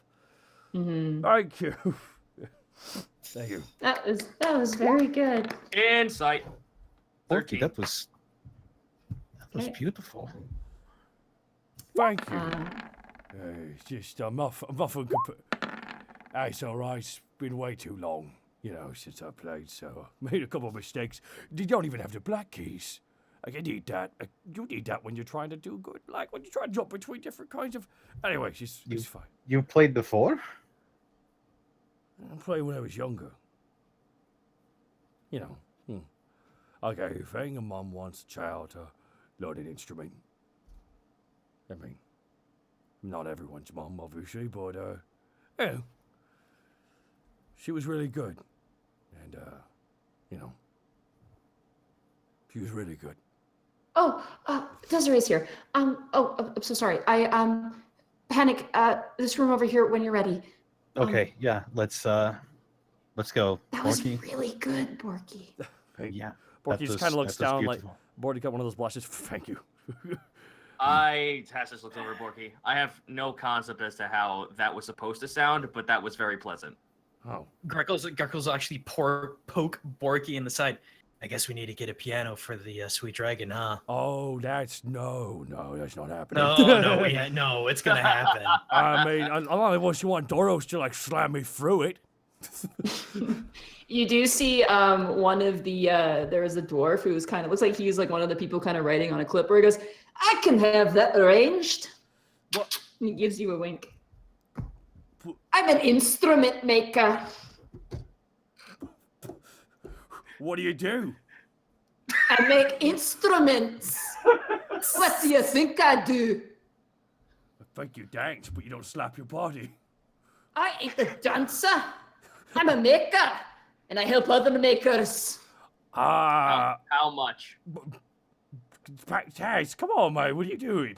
No, I'll how send you- much? Give me an address. I'll send you a quote. I give him an address. Excellent. You give him the sweet dragon address. He notes it down. He goes, I will send you a catalog. Thank you. A what? Good day. He just walks away. Does he sell animals or something? All right, and we go back to Helena. All right. Helena leads you guys over. You see currently unloading like a whole bunch of instruments. A drow woman, very young, probably in her like 20s, which is pretty young for a drow considering they live for forever. She kind of unloads and like clang clang, you hear kind of the sound of instruments dropping. She kind of dusts off her pants and she goes, "Hey, Glossolalia, who are these guys?" And Helen's like, "Oh, these are my friends. This is Panic. He's the one I talked to you about, that you knew about the thing." She goes, "Yeah, all right. Desiree." She kind of offers her hand to you. Panic. Nice to meet you. So you're looking for a, sorry? I was just saying he shakes her hand. Okay. Yeah, you take her hand. It's a gentle handshake. It's just kind of friendly. She kind of slumps down. She's got basically this weird sort of knitted crocheted chair. It's like a giant cushion, and she just kind of falls into it and sinks into it a bit. It looks like it's filled with like some sort of bean or something like that. You're not sure. It's some sort of new age furniture. She kind of slumps down on that, and she goes, "Take a seat. I got like a pillow there. I think you could fit on that, and then that's a broken stool. Don't sit on that. That's dangerous. And then that over there, you can sit on that. That should be fine." Panic parks down in a beanbag, I suppose. Yeah, you park down in like various weird mosh podge sort of arrangement. You She just goes, grab the Yogibo and sit on it. "Oh my god, I miss mine so badly." Had a lot of these in college. Smoke Helena kind of like Helena keeps standing, and Desiree kind of looks up and goes, "So you're looking for this euphoria grim tongue?" Yeah. She's my mother. She like looks like she kind of like grabs her, like pulls her fist to her hands and kind of turns to Helena, and Helena shrugs like, "I don't know, like this is talk to him, don't talk to me." And Desiree kind of goes, she's that woman's your mom." Yes, my name is Panic Grimtongue. Oh wow, she's really your mom. Okay. Do you know her that well? No, I haven't even seen her face before. She left me when I was very young. Left me with my father. And I haven't seen her. I've been looking for her for around 12 years. Desiree at this point looks really uncomfortable, and she goes, "Look, before I tell you what I know, this might make you not feel so great about wanting to do that." Given what I know about my heritage now, I've sort of steeled myself towards bad news. So let's hear it. Okay, well, I know this only really secondhand because I wasn't there, but Euphoria was here before. I was kind of part of a band of drows for a while, and they kind of skipped out on me because she was a better musician than I was, is what they felt. but they went on a trip with her, and apparently at some point she played some song, and then they couldn't like talk or sing anymore, like forever.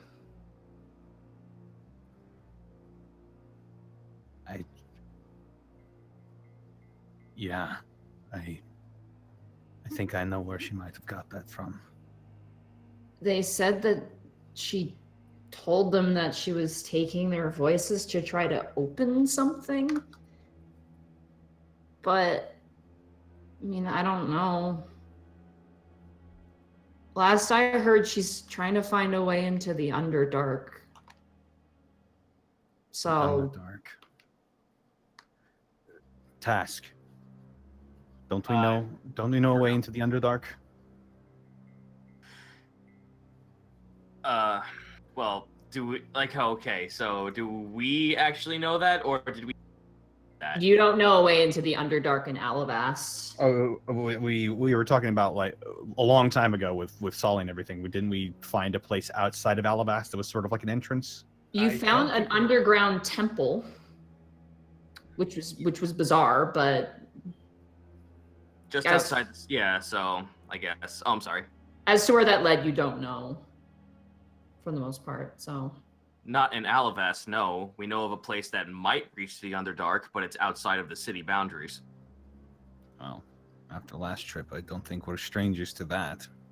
I wouldn't travel right now anyway. It's way too cold right now and dangerous. Like, I don't want to tell you how to live your life, man, but I mean, to be fair, those guys were kind of dicks anyway. Like the band, like, I don't know. She kind of like lifts up her own sort of like instrument and kind of just starts fidgeting with it. And she goes, I don't know. They were just kind of in it for the money, and I mean, they didn't deserve that. But I mean, she kind of shrugs. Either way, that's what I know about it. And you know, Glossolalia was asking about it, and figured I'd mention it. It's no sweat off my back. Shouldn't Do you come know back where to the- fighting. Where Do you are know the where the... Oh, yeah, I'm sorry. Where are the girls that she did this to? Oh, they were guys. They Where? Oh, they left. They went to the southern part of Ruba to go become sailors. They're long gone. Let me see. Sorry. No, it's. Thank you. Thank you for telling me. That's all I know. If I hear anything, I'll let Glossolalia know so she can tell you. Thank you. I would appreciate that. All right. Take care. She kind of goes back to kind of tuning her instruments. So some sort of weird lyre of some sort. And Helena kind of turns, looks, and goes, I'm really sorry. I didn't. This explains so much. Of course, the woman I'm looking for 12 years is some sort of evil demon or whatever. I don't mean to People of be... I'm People sorry. of North Jacadia knew that. They used that against me. I don't know what she did. Don't know what she did to my father.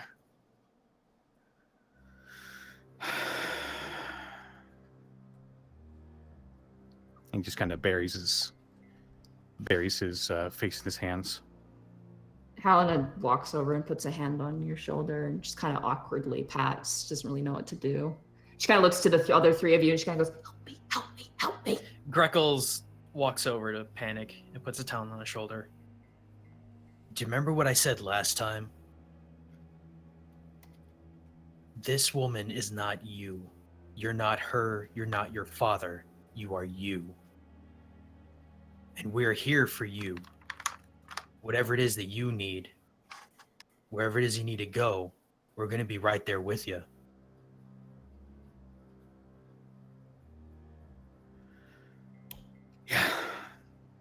Yeah. Let's get you some fresh air, Panic. I'm sorry. Let's go. Thank you, Desiree. Best of luck with your performance tonight. She's like, yeah, dong, dong, dong, dong. Kind of tuning the instrument.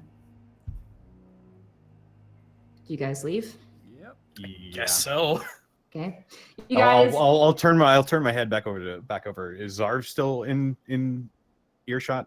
He seems to have disappeared. He seems to have left. Ah, fuck. Well, I'll just tell. I'll go over to Scratch. He seems to be following us a lot. He's there. And be like, hey, if you see Zarv, tell him I'll see him around. See him around. He says exactly in your voice. So great. Eventually, you guys make your way outside. The moment you guys get hit with sunlight, it's like, God. Oh. So bright outside. Tass' eyes glaze over with the low light sensitivity of Kobold. His eyes just turn gray. Oh my God, Tass, you're blind. That Fall one over. scene from the SpongeBob movie. Yeah. My eyes. But before that, too much transpires afterwards. Greckles would like to give another freaking crossbows finger guns over to Scratch. he does it back in return. I'm gonna like this guy. You guys, he closes the door behind you, all the stones set back in place, and you guys are currently outside the wall of the entertainment district at the moment.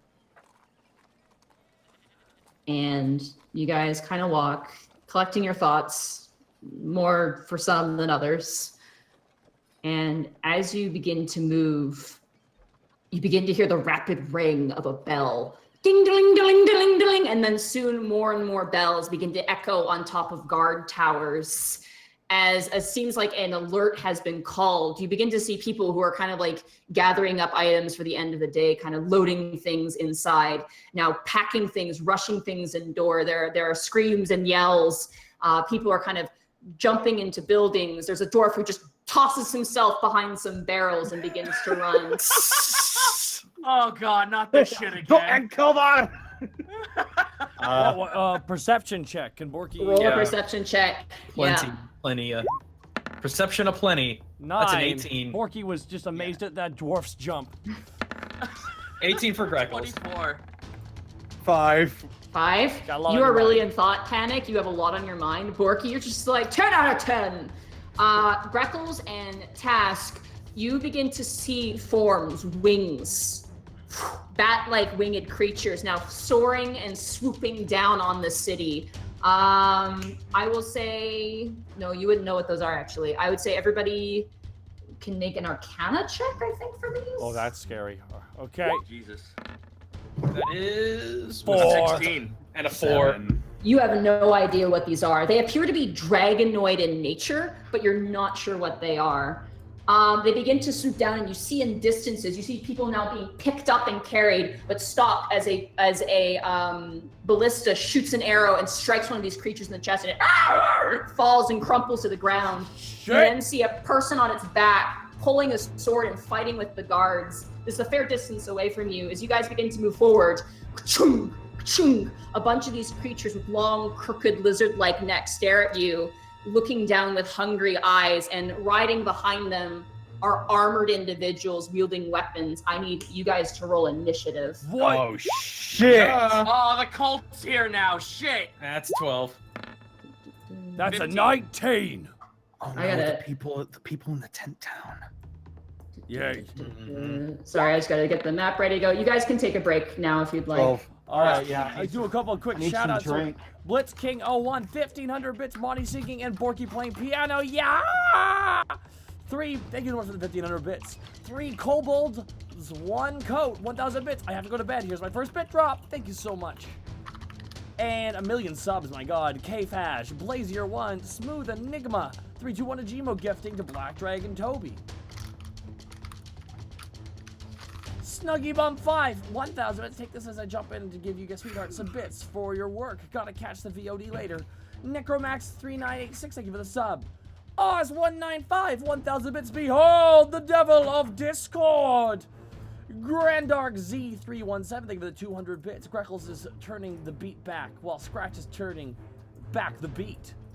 Devil Hunter 2100, thank you for the 3-month resub. I kind of hope Borky gets so lost in his Larry character he forgets he's who he actually is. Well, if I get that silly money, it will really punish me. Holy Murdy, thank you for 13-month resub. Sutaoto, thank you very much for the 5 months. I hate to have missed you at AX. What a fun seeing you two, the two previous years. Love you, man. Thank you so much, dude. Appreciate the love. Ben Blood, thank you for the sub. K Macman, thank you for the sub. And oh my god, I gotta get back to the bits because the bits are dropping and they're flying so fast. Okay. Bridged Pie Man 21, thank you for the 1,000 bits. Wow, Borky's Mozart. Thank you for the 1,000 Mozart. Who's got? Oh, Greckles does. Okay. Arapen, thank you for the 2,000 bits. It's my birthday and there's a stream. Oh, birthday is a doodly day. I ding dong doodly tubs. Thank you so much, Arapen. And happy birthday.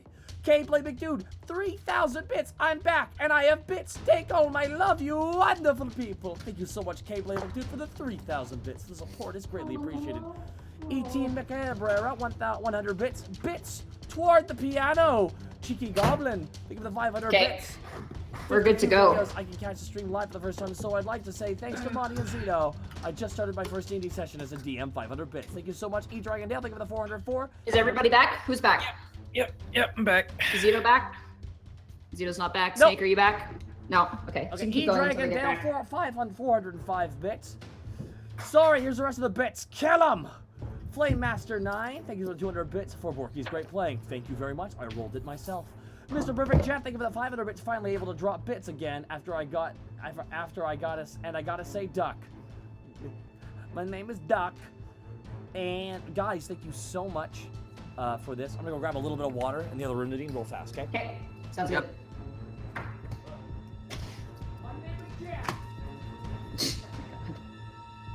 I'm just gonna take a big chunk out of this bacon jerky before we actually get into the game. Bacon jerky. Yeah, buddy. Actually, someone actually sent like 8 packs. Jesus Christ. 8 packs of bacon jerky to my PO box. So I've been munching on that for the past week and a half. Nice. Thank you, Milla Ninja, if you're in the chat. God, that reminds me. I gotta go check my PO box. It's been like months. Do you not have it set that you get an email? No, I didn't even know that was an option. Look right. into that. Snake, are you back? Nope. I think E's coming back now. I hear a door swinging.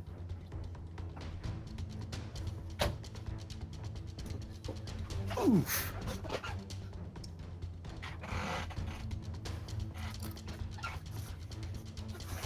I return. All right. So we're just waiting on Kurt now.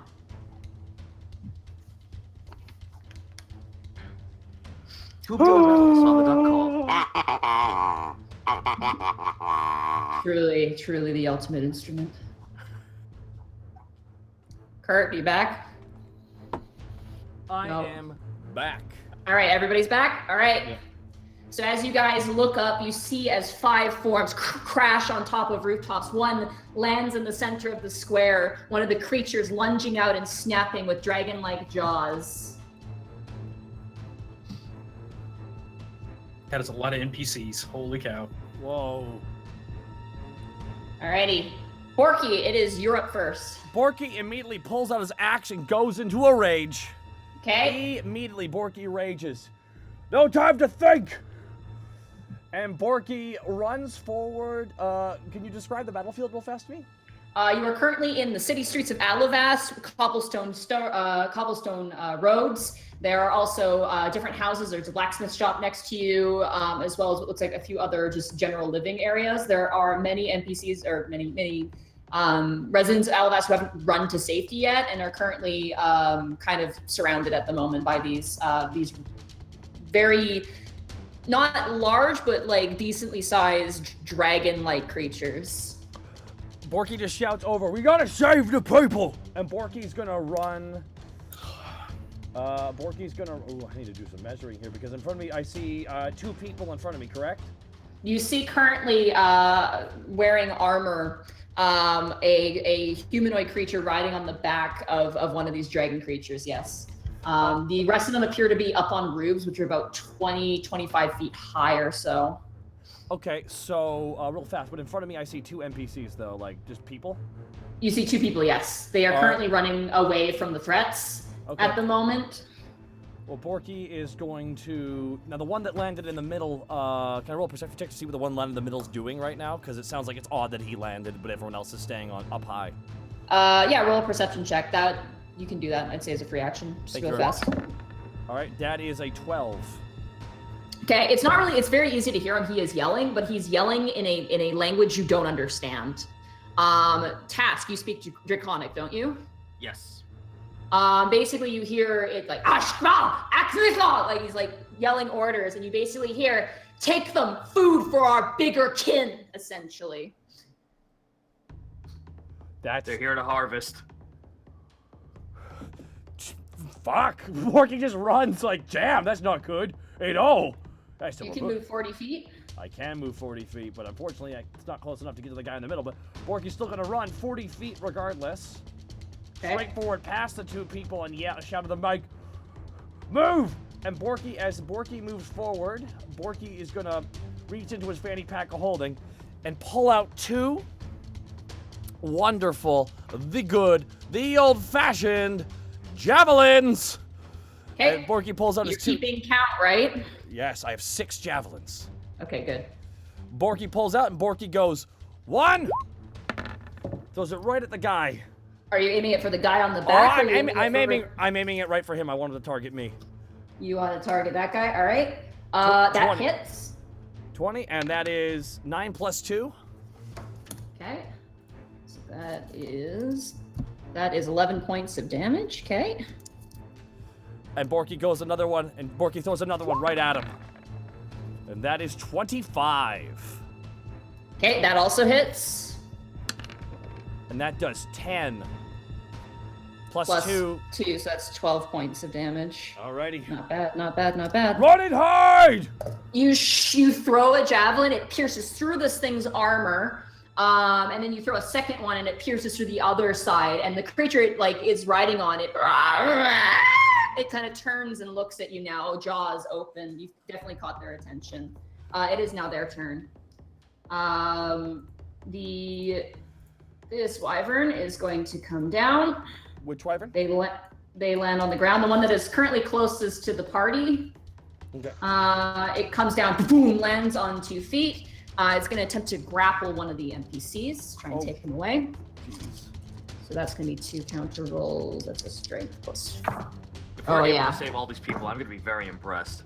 Okay, so this halfling woman is running, and the wyvern pounces down on her, grabbing her, and begins to fly up into the air with her in tow. Flies up about 10 feet in the air. And she's screaming and shrieking as assumedly her husband is just like, Bertha! Like, reaching for her. This one here, the one that's on the opposite roof on the opposite side of the street, notices you, Task. Oh, thank God.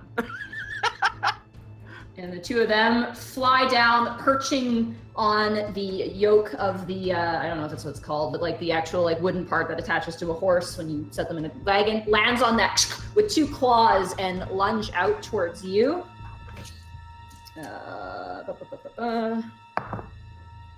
Ooh, that's a 19 plus. That's a 26 to hit you. I mean, yeah. Okay. Sorry. That's a big yep. Okay. I mean, yes. Ooh, dear Lord, I am rolling so high today. oh, thank God. That's what I love to hear. Now, when the NPCs are playing music, it's all good, but now it's not so great. That's 15 points of piercing damage as this thing bites you and slams you into the ground. And as it slams you into the ground, its tail whips around and comes to lunge at you, attempting to pierce you. That's a 21. Yeah, that hits. I need you to make a Constitution saving throw for me. Oh, a 5. That's 10 points of additional piercing damage, and you failed the Constitution saving throw. But you're immune to poison, aren't you? Yeah, Task is immune to poison. Or he's immune to disease. He's either immune to disease or he's immune to poison. No. No, you're not? Okay. I don't think so. I don't think so either. I think it's disease you're immune to. Oh, I have a spell that fixes it. I'm not immune to it. Okay. All right, and then I am at half health already. It is, sorry, 6, 7.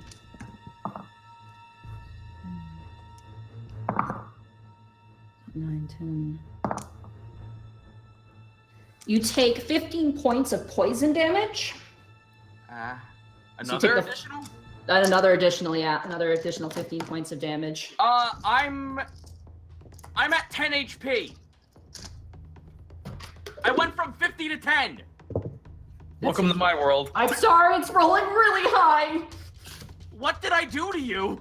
You were the closest to it. The storm giant was her idea. No, shut up. God. Good jokes. Good joke. We got jokes. The one that appears to be kind of leading, like at least ordering around, it kind of does a buffet of wings and kind of leaps over towards you. It's going to attempt the same thing. It's going to try to bite you. That is, that's a 15 to hit you. Porky. Oh, me? I thought you were talking. I thought you were trying to kill Task. All right. No. So 15 does not hit me. Was Okay. Goldberg your favorite character? I mean, Jesus, I'm sorry. The dragon-like creature like lunges at you, and you like grab its jaws and kind of like it's pushing you, and you're kind of stretching it to keep it open. And as it does, it whips around with its tail and attempts to strike you. Uh-oh. Ooh, that will absolutely. That's another 21 to hit. That does it. And that's going to be. I need you to make a Constitution saving throw for me. I'm all right. Constitution saving throw. Here I go rolling. Okay. That's 18. So you're going to take half damage. So 6. 8. 15. You also take 15 points of poison damage. Wow. What? Oh wait, no, it's halved though because you passed. So that brings it down to 7. So you take 7 points of poison damage as this almost like scorpion-like pit, stinger comes in and strikes you right in the center of your chest. But you flex and you manage to resist the poison's influence on you. But you feel kind of a numbing pain rolling over your knees. This is bad. I should not have moved this far forward. The creature on the back kind of yells out, "Ashmak!" Like he kind of screams this language. But Task, you hear it as destroy the usurpers, destroy the ones getting in our way. Essentially, is what you understand it as. This one here is not the NPC. The one farthest away from you guys is going to pounce on this NPC. You see a dwarf currently running. It looks like he's carrying like a bundle of ingots, and he's like, "No, not my metal!" And he's just kind of running. I said left. Not the beard! Oh yeah, no, he rolled a 1. In fact, Oh no! he drops the metal, and the wyvern comes down comes down, but grabs the metal instead. And the dwarf's like, "No!" and grabs his metal, and it begins to take off. And the dwarf is holding onto the bag of metal that the wyvern has in its grip. He's refusing to let go of it. Wow. As he's being risen up about 10 feet. Fucking idiot. Here's the balloons. This wyvern is going to pounce on what looks like a human man currently. Is going to attempt to grapple with him. Yeah. Oh yeah. No, he's grabbed. This gentleman is also grabbed and risen up 10 feet in the air. All right. That ends their turn. Task. It is now your turn. Oh, it is? Yeah. Sorry. Well. Okay, well, I'm currently at 10 HP.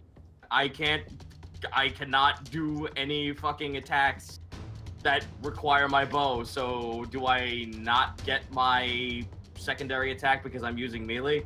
No, you can. I don't. You have extra attack as a ranger. It's not attached to any weapon, I don't think. Alright. Yeah. Let me check. Let me check how much healing stuff I have right now. I currently have Remember, taking a potion is a bonus action as well. Yeah. Yeah, because I'm not gonna be able to fucking put a mark on this thing because that only counts for archery. So unless I'm mistaken. I think it doesn't. I think you can, because you can be a close combat ranger too. That's true. Yeah. Yeah. Well, no. Well, fuck that. I kind of can't. So bonus action to quaff a potion. Okay, which potion are you consuming? The healing potion, the 2d4 plus 4. Okay, so just a standard one. All right. Yeah. I don't have any special ones. Oh, okay. I couldn't remember who has the special ones Willow made. 9. Not bad. Heal for 9. Well, you drink it, you kind of shake your head.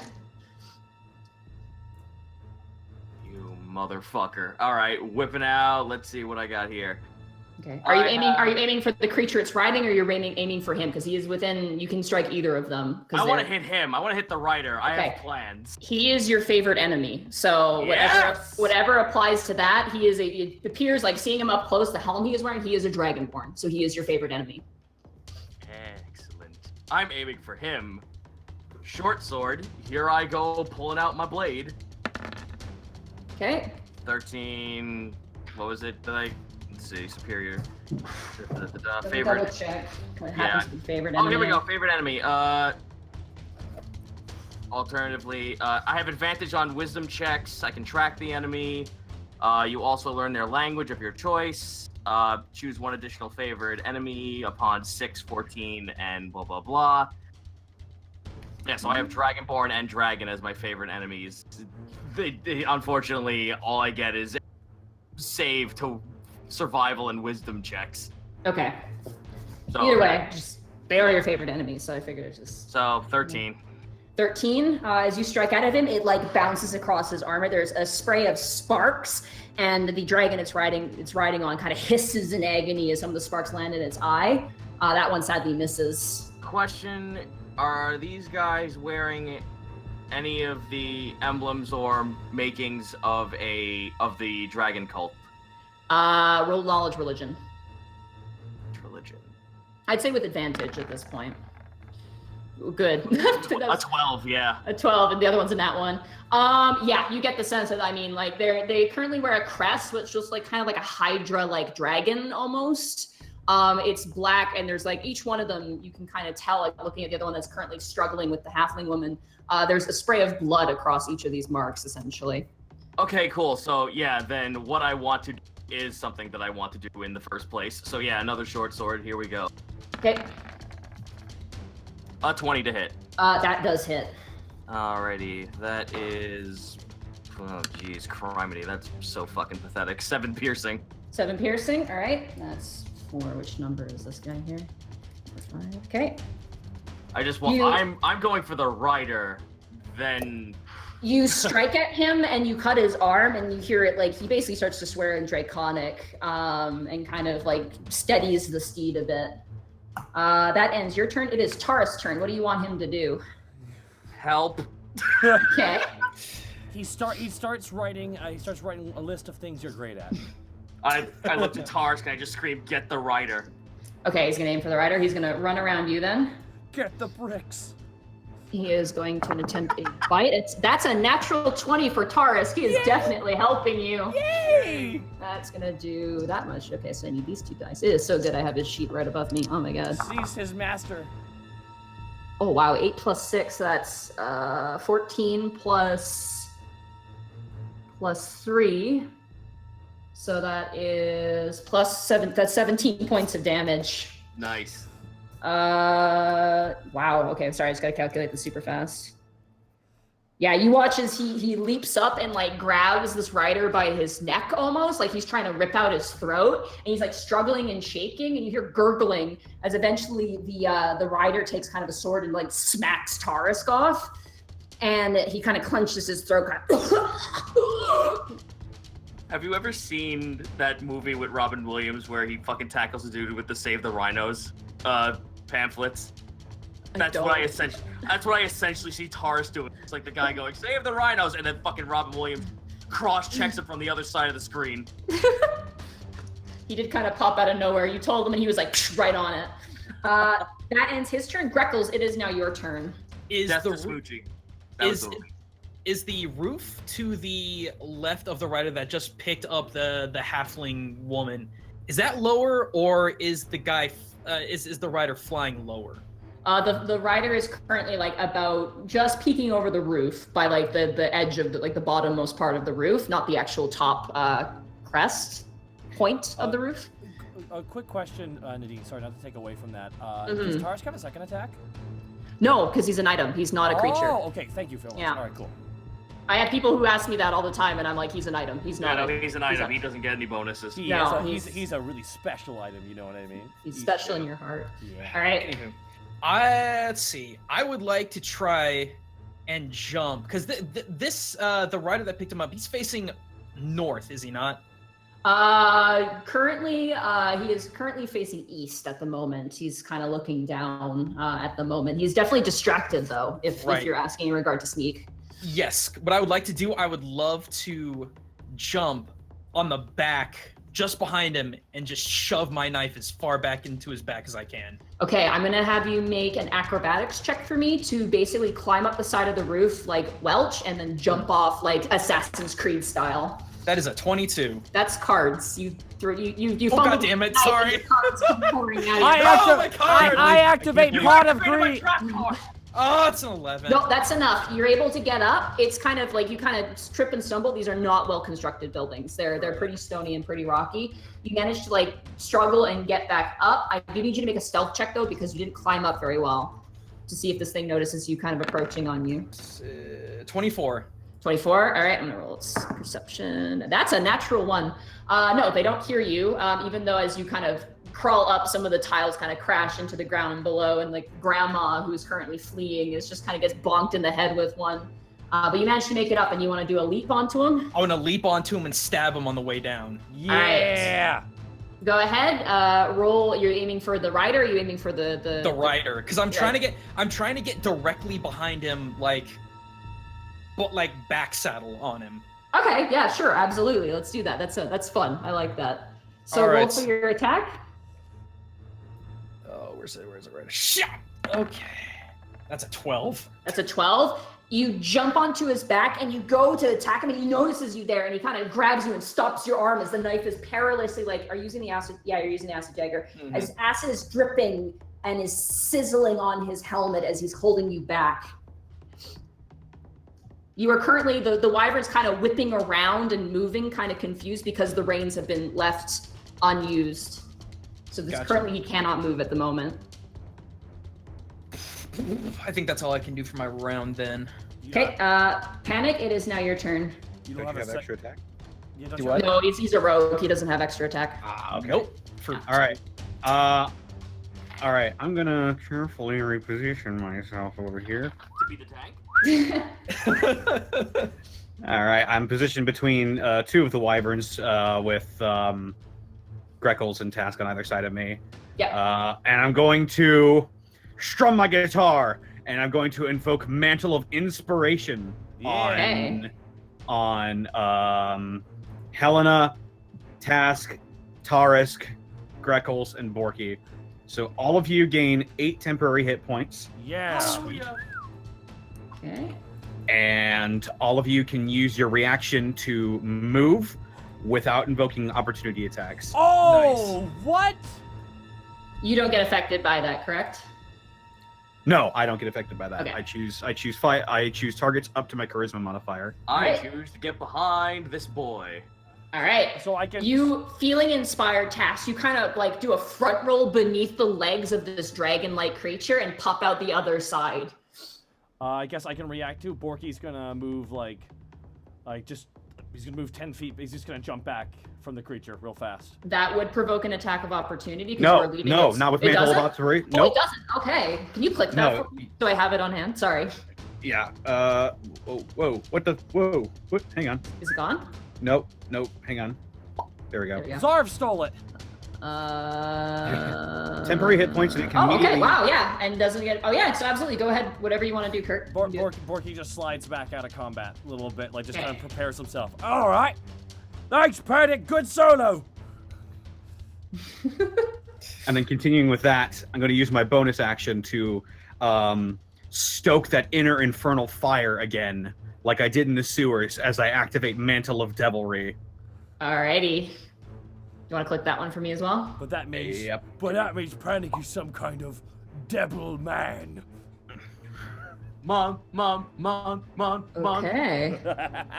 You mon. Devil Man. Ah! Fighter of Okay. the night, man. Oh. Shut And while I'm invoking it, I wait. Yeah. As a bonus action, I look to the one that's holding Greckles, and I hold up my hand and I say drop, and I cast command drop. Okay, let me grab his wisdom. He has to make a wisdom save, correct? He needs to make a. Would the wyvern or the guy need to do it? It's the guy, it's the The guy. guy. Yeah, it's a wisdom saving throw. I swear to God, if you leave me with this thing's reins, I'm gonna scream. That is a 9. I assume that fails. That fails. Yeah. So he just lets go. He drops whatever he's holding. He drops Greckles' knife. Greckles, make an attack roll with the acid dagger of staff. Hell yeah! Love you, boy! Oh. No sneak attack, because he's aware that you're there, but 15. yeah, that hits. I mean, he's gonna hit regardless, he let go, so. That's 10 damage. 7. Oh yeah, wait. Yeah, plus 7. Okay, yeah, no, absolutely. Which rider is that? It is, okay. 10 points of damage to him. Oof, that's not fun. Also, Monty, he drops whatever he's holding. Was he holding one of those poison spears as well? Poison spears, no. That's not a weapon they're holding. It's the tails of these dragon creatures. Wow. They have swords at their side, but they're using the dragon-like creatures to attack at this point. They're not using their own weapons. It seems like they seem like last-minute sort of survival items, more or less. All right. But he does let go of Greckles, just kind of like, oh, let go, and then a knife goes into him. He starts screaming like really loud. Damn it! His helmet falls back, and you see a red-scaled dragonborn, very brutish-looking dragonborn. Is there anything else you'd like to do in your turn, Panic? That takes up my entire turn, so no. Okay. Helena is going to step forward, and she is going to cast. Once again, you guys are fighting with her. Yay. She's fun to fight with. Where's her You sheet? say that because she could heal our mistakes. Yes, that is exactly why I say that. She, I keep having her an enemy. She's not an enemy anymore. Come on. She's a friend. Oh She's no, a you friend. spoiler, Nadine. Oh darn. The person who joined the guard is no longer our enemy. Maybe she'll betray us. Oh, I prepped it. 1 second. Let me find. Just wait. Can I she? wonder what Mr. Poppington's doing right now. Just cooking still. Just like have his headphones on, listening to some slamming music. He's having an arm wrestling contest. Actually, you know what she's gonna do? She's gonna cast Healing Word on you, Task. So Heal likes you. beam. And then 1d12 is your spellcasting modifier. Okay, so that's 1d4. Yeah, 1d4. Okay, We have a double and an angle. you do. She reaches out to you, Task, and you feel a warm glow as the sunlight peeks through the cloudy sky for a moment. She's going to. God, Grace, you can't see! Ah! You heal for 8 hit points. Nice. And she raises up her hostility symbol and she lets it down. Then she turns and she goes, "Everybody run!" This NPC manages to flee, the one that is to the far south. This old woman kind of rubs her head, is like, and kind of runs off. No, she pull out a frying pan. Join the fray, Grandma. Get out of here! Bang bang. The husband to the halfling that is currently dangling in the talons of this dragon-like creature, he tries to jump up and grab her to try and help her. And he succeeds. He jumps off of the crate. He grabs her by the legs. I'm gonna see if she can get loose. I'm gonna draw. Can I assist because I'm right beside them? No, this is his turn. Okay. It doesn't matter because he grabs her and the wyvern, like with the weight, like the wyvern begins to stagger and Greckles, it kind of rears back. You almost fall off and it lets go and the halfling woman lands to the ground. She does take damage though. Oh no. That's better than death. She takes 1 point of damage. She twists her ankle and then the husband kind of grabs her and it's just like, run! And he is going to stay there because if they move now, they're going to provoke attacks of opportunity, but she is no longer grappled. An NPC in the alleyway is just gonna leave. He's just gone. This one's gonna go. Bye. This other one is going to hide inside. He like does like a front like dive into the back of this wagon, this canopied wagon. Solid snake dive. Got it. This other one is going to run as well. I'm gonna see how far can you go. Just I'm sorry. I'm going back to Grandma. She just looks through her purse, just like, finally, it's finally time now. They called me crazy, but now holds up a gun. I'm ready. And this NPC kind of runs around, just screaming and shouting. A lot of them flee. That ends their turn. Borky, it is now your turn again. Wait a minute. What? What? Healing word is a bonus action. Oh. Yeah. Oh. Well, then Helena's gonna do more. Yay! What can she do? Ooh, actually, this could be really good. Helena's gonna do a guiding bolt on the one Greckles is currently fighting with. See if that'll hit.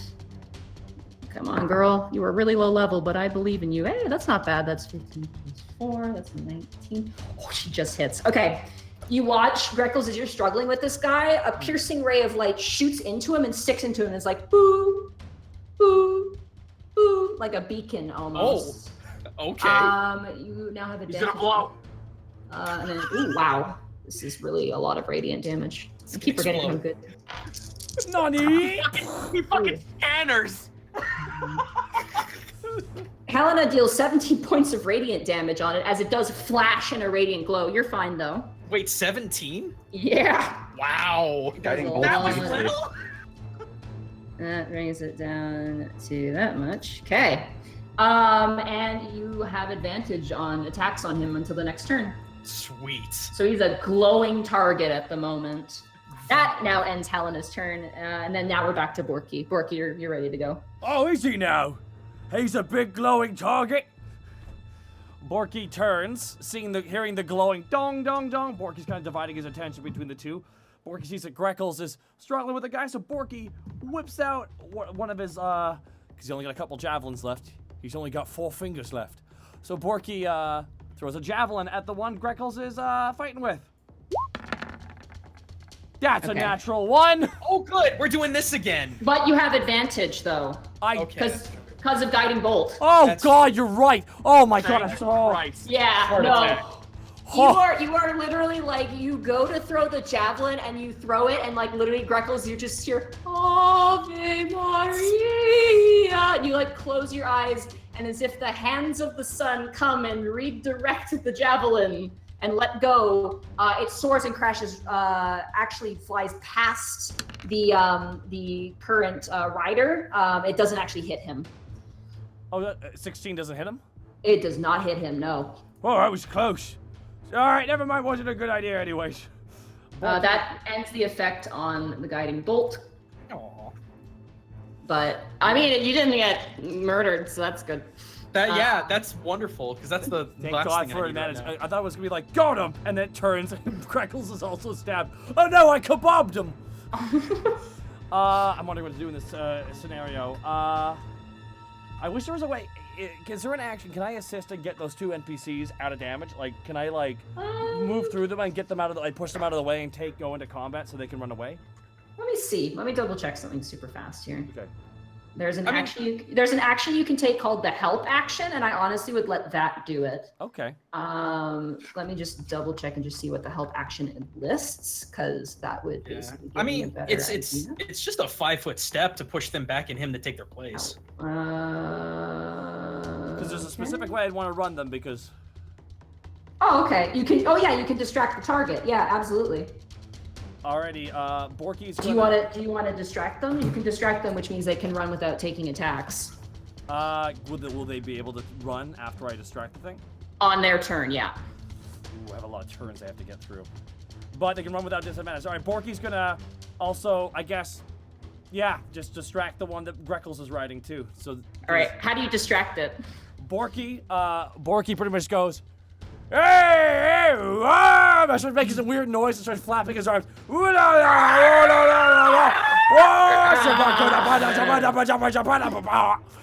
It appears panic for funsies. Roll knowledge nature. Are you Sean Connery Hang on. the seagulls? Yeah, I'm Sean Connerying the seagulls. What? Natural 20. Natural 20! You are now hearing Porky make the absolute perfect mating cry. You can almost see the heart eyes in this dragon creature's face. Oh no! no. It was too As it's- successful. It's like side fins to its face kind of flash out like a bird of paradise. Uh-oh. This better not awaken anything in him. And this is to go further beyond. It is now. Do you want to do anything else on your turn, Porky? I think that's basically all you can do now. I mean, that was the help was an action, right? Yeah, that's basically your action there. Okay. That's. I mean, let me just look at my abilities real fast here because I'm normally just burning through my basic abilities. Technically, you shouldn't have gotten an attack and a health action, technically. But let's say we forego your bonus action to scream like an idiot. Okay. Then Yeah. I am done. All right. The enemy closest to you, Task, he like sees you kind of barrel roll. He gets kind of distracted. He commands his wyvern to attack Tarisk. Oh Taurus. So he's going to attempt to attack. There we go. Oh, that's a 3. That's not going to hit. You watch as the dragon-like creature latches down, tries to bite Tarisk, and you hear this sort of like the sound of crunching. And then you watch as the wyvern's face lifts up with a mouthful of cobblestone, and it's going to lunge around again. It's going to bring down its wing to swipe at Tarisk with a claw attack. Oh yeah, that's a 22. That's going to hit. No. Rules of nature. Oh, buddy. Oh, boy. Okay. 17. Oof. Taurus, you watch as Taurus gets slashed across the chest. We just bought that for him! It doesn't hit his outfit, luckily, but he yelps out in pain and a spray of blood spatters across the cobblestone. Oh, Christ. This gentleman here, the dragonborn in front of you, who's kind of like looking down now at the knife wound, he pulls out his sword and he's going to attempt to strike at you, Greckles. Oh yeah, that's probably going to hit. That's a 20 to hit. That hits. Okay. Well, you did have uncanny dodge, not to metagame here.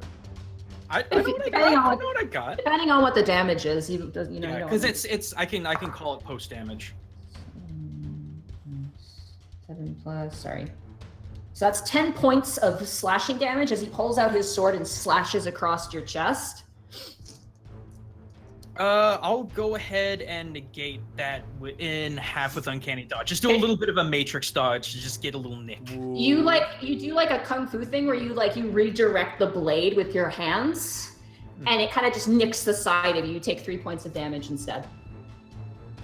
Got it. The leader, now seeing you acting like an idiot, is going to run up behind you, Borky, kind of like, I'm not done with you. He is going to attempt a bite on you. That is a 17 to hit. That is my armor class, yes. So then it does hit. Oh. Oh. That is plus. Thank God I'm That ready. is 12 points of piercing damage. Yeah, cut in half to 6 as it bites into your shoulder blade. Ow! Ow! Ow! Ow! Ow! Ow! Ow! It's going to attempt another attack on you. Oh, that's not going to hit. No, that's a 7. That completely misses. It swings down with its claw and just misses you. I need to make a charisma check for me. Whoa. Oh, love dragon. I'm making a. Do I have to roll? Okay, so not a saving throw, a charisma. Just a straight charisma check. Check this 17.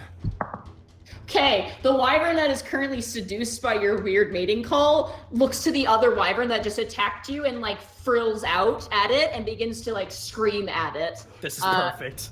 Appears to be enraged that another would strike at you. Oh, really now? It's cause I'm Alrighty. cause I'm absolutely flawless.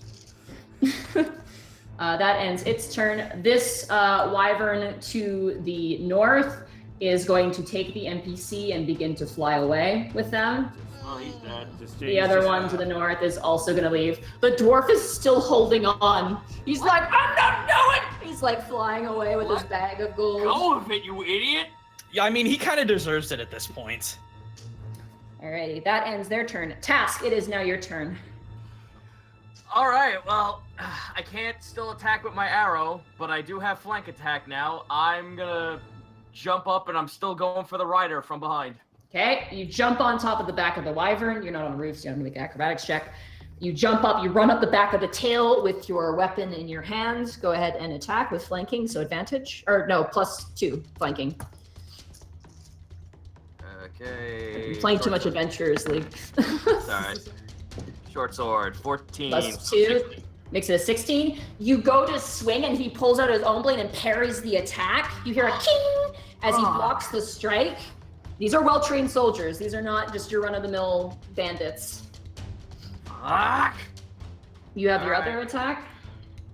Yeah, short sword again, I guess. Oh my 10. god. 10 +2, 12. Once again, you swing, and he actually kind of grabs you and like kind of punches you across the face. And he screams out in Draconic. He says, "Whelps like you should stay in caves where they belong." He screams that to you in Draconic. Does that end your turn? I got nothing else. No, I got one more thing. I should have did this at the start, like a jackass. I'm gonna put Hunter's Mark on him. Okay. A big arrow appears above him. Question, Panic. The mantle of, mantle of inspiration. How long does that last? Mantle of inspiration last. I don't have the book. I packed it. 1 so that's minute. fine. 1 minute. Yeah, 1 1 minute. Okay, so good. Then you can still. Is that just one time you can use the reaction? It's or a you can use constant. It is a constant. Yeah, it's one time when I Oh no, sorry. When you cast it, okay. when I cast it. Sorry. When they gain the temporary hit points, yeah. Okay. Yeah. Nope, that's good. I just wanted to know that. I wasn't sure. All right. That ends your That's it for me. okay. Greckles. I still want. What about Tarisk? Oh, wait, he's in brackets. I'm an idiot. All right, Tarisk. Tarisk is going to lunge again as the guy is kind of distracted by you. It's a 14. He goes up and he bites the shoulder armor of the soldier. He just can't seem to get a grip on it. He got a good attack the first time. You still see the blood dripping out, but he can't seem to get a good angle away from the protection that this guy has. Greckles, it is now your turn. Do I notice that this guy's wyvern is kind of doing weird stuff? Roll perception check, I guess. Okay. Free action perception. Just to know my surroundings. That is a 12. You have no idea what's happening right now. The ride's gotten a little bit bumpier, you've noticed, but you just assume that's because the reins have been dropped. Right. All right. Rolling the dagger in my hands, I take another swipe at his throat. Okay. That is a 25. Absolutely. Go ahead and hit. That is 9 damage. 9 damage. Okay. And oh, sorry, go ahead. Sorry, I just got to calculate the damage. Oof, not bad. Okay. And in a fluid motion, grabs his wakizashi from behind his back, and in one motion just swipes at his gut. Okay. Unarmed attack. That is unarmed attack. Oh, sorry, not unarmed attack. Your bonus attack. I'm sorry. Yeah, it's 11. Don't worry about it. I know that doesn't hit. Yeah, you swing and he brings up his sword. It basically blocks the same attack. Your weapon bouncing like ricocheting off. You do manage to get a good strike on his side, and currently the acid is eating away at the side armor. Wonderful. Alrighty, is that end your turn? Yeah, because I don't want to move quite yet. Okay. Panic. It is now your turn.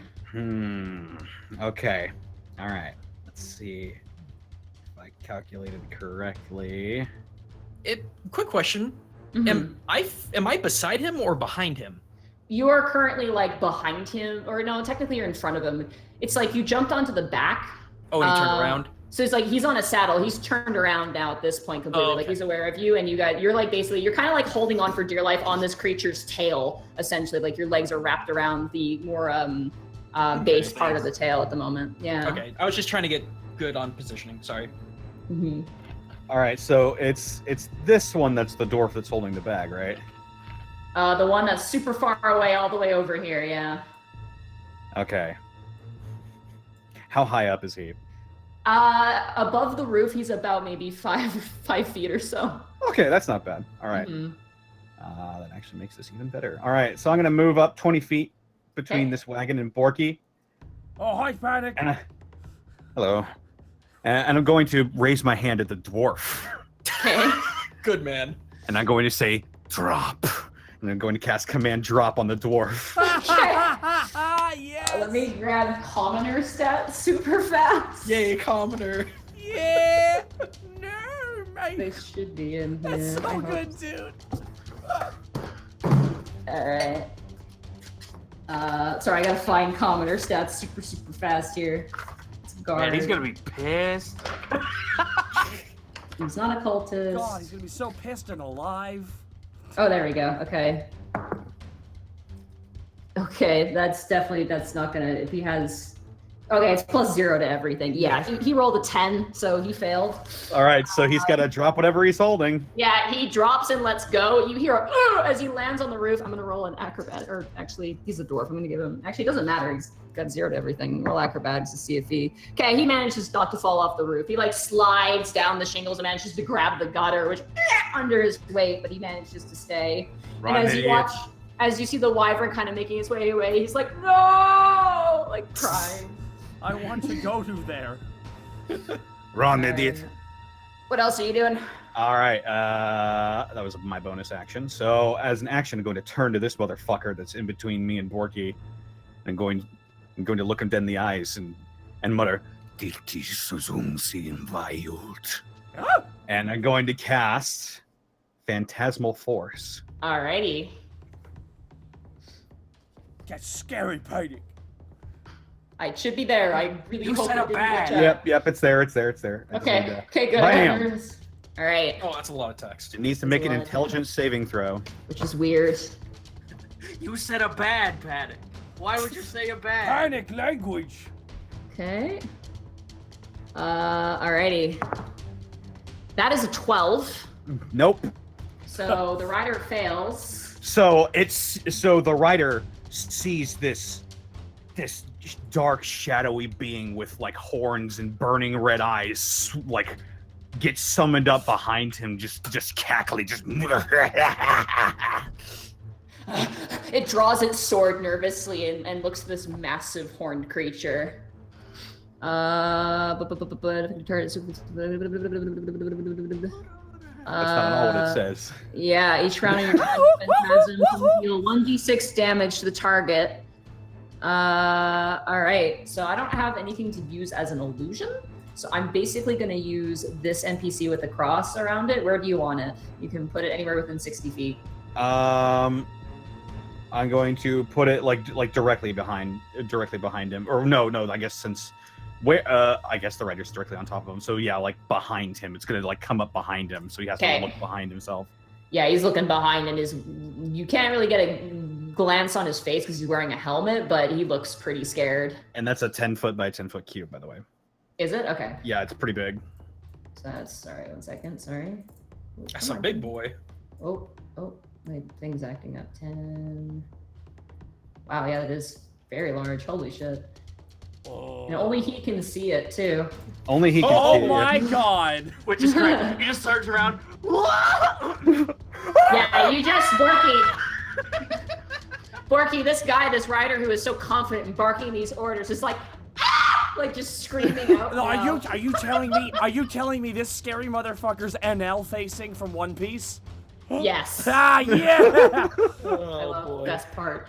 All right. And it says what is this? While the target is affected by the spell, can I do the 1d6 damage now? Yeah, it says or- each round on your turn. So All right, I'll say, so- yeah. So the phantasm just cackling, just reaches out and just sticks its fingernail right in his gut. Nice. Fucking summon Churnbog. That's 3 psychic damage. All right. He like grabs this invisible thing before him, but there's nothing there. Yet he's struggling and grunting as if there is. And then you even see blood begin to spurt out of his chest. Alrighty. Does that end your turn there? Yep. Okay, Helena, what are you gonna do?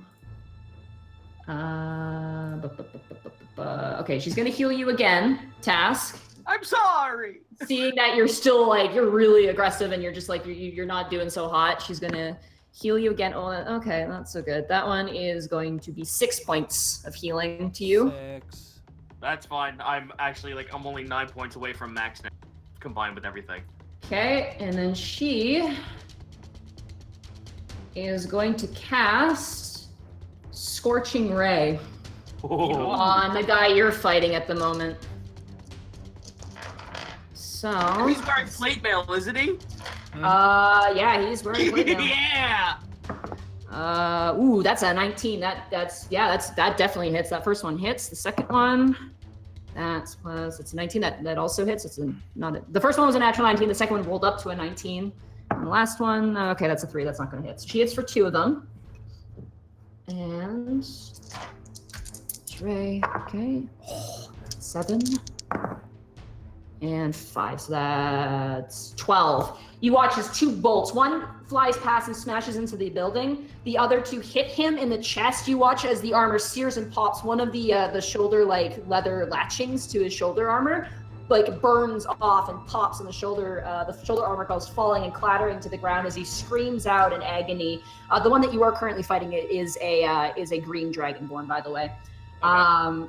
And yeah, she deals 12 points of damage to him. That's a weak spot. Yes. Throw the bomb into the part that glows. Also, okay. Can we just talk about the fact that she just used heat, she just melted a dude's armor off, and it's Helena we're talking about? Yeah, the irony's delicious. Yeah, the irony's great. This is that 10 minutes in the anime. But could I do this ability? It happened to me. It hurts so much, but I have to. My friends are. they're all fucking dead. Oh shit. That was too long. Hela's gonna back up a little bit from danger, and that's gonna end her turn there. The NPCs. This one is going to run.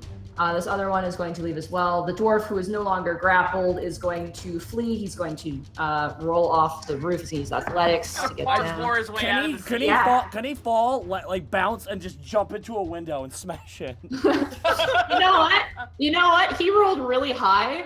So yeah, he jumps, hits his stomach, bounce back into the window, like that scene in The Simpsons where Homer, he drops. Who is it? The neighbor drops Homer out. Ned throws Homer out on the. He throws him out on the mattress, and he bounces back into the front. Ow. Yeah, you hear a shattering of glass as he bounces back in. This NPC is going to attempt to break the grapple that they're in. Oh no, that's not 6. That's not going to save them. Yeah, no, they're still grappled. They're shrieking and screaming. Wait, why were they grappled? You said last round they weren't. No, these ones are. The ones really far to the north are. Oh, they're flying away with people. Okay. That ends the NPC's turn. That brings us back to Porky. Porky, do I still have to roll a charisma check to maintain my amazing charisma for being the most? No, you're an attractive dragon. I often said, never repeated. Porky. Hi-ho! Porky just pulls out that axe. Oh, wait. Before, I forgot about these guys. These guys are going to run. The NPCs who help distract, they manage to get away. And, the man is like, thank you! And, grabs his wife and runs. So they're gone now, too. They run out. Nice. Porky goes, does that kind of that, yes, did it. Oh, did it. Porky pulls out that axe, so sees the guy being scared, looking back at that beast. Looking back at something. Hey, up here. Woo-da-da! Porky just gives up, pulls out his great axe, and starts swinging at the leader on his. All right. 16. You go to swing, and despite that, your axe bounces off the back of his armor. It's very well made. Okay. Clearly I have to read. Okay, clearly I gotta swing harder. Porky swings again, this time even harder. 21. Yep, absolutely, that hits. That's what I'm talking about. And that is 8 damage plus 2. Plus 2, so that's 10 points of damage on him. Nice. All right, so you smack him right into the back. He has got a tail. You actually like cut off part of his tail. It slaps to the ground and kind of squirms with some of the nerves still kind of going, and then stops. And he lets out another scream as he turns and he goes to grab his tail, but it's not there anymore. Oh no! Alrighty, that ends your turn there, Borky. Yes. In 1 second, we'll just double check something. And yes. I think so. Yeah. All right. It is now his turn. Does he get another save on that illusion? He can make another intelligence check to see if it is an illusion or not. Okay, so he's gonna make that. He's gonna attempt that check. That's an action. He fails. He completely fails. He got a 4. And yeah, he's completely distracted. The wyvern is kind of like wanting to like bite at Borky, but the reins are being pulled back because he's trying to like figure out how to like get away. So he is actually going to, he's going to try and take off by using the wyvern's movement. So Borky, you get another attack of opportunity, and Panic, you do also if you have a weapon available to you. I have my hand crossbow. All right. I will say you can get an attack of opportunity. Actually, I'm going to say with disadvantage because it's technically a ranged weapon, and he will still be within. He'll be within disadvantage range. So does my phantom also get an attack of opportunity? I'm going to say no because it specifically says on your turn. Yeah, so this is technically a reaction if you guys are attacking it. So all right, hand crossbow. Natural 20. But it's with disadvantage because you're in range, and that's a 16. So you kind of aim the perfect shot and you shoot, but it's so close to him that you just kind of bounce it off of his armor as he takes off into the air. I'm so sorry. Patting you on the head. Borky, you also get an attack of opportunity as well. Okay, Panic, just seeing this dramatic shot. Tink. Oh. Gotta try harder. And Porky swings the axe. Okay. 15. That you try harder and you're like, I'll get him, and then you swing and you just graze the underbelly of the wyvern as he rises up 10 feet in the air. The wyvern flapping its wings. I just said wyvern, now you know what it is. You've said it like 4 times prior. Yeah. Oh, okay. Dang it, I was trying my best, but here we are. What's a wyvern? Greckles, I need you to make a dexterity saving throw for me. Cha! That is a 20. All right, yeah, you land.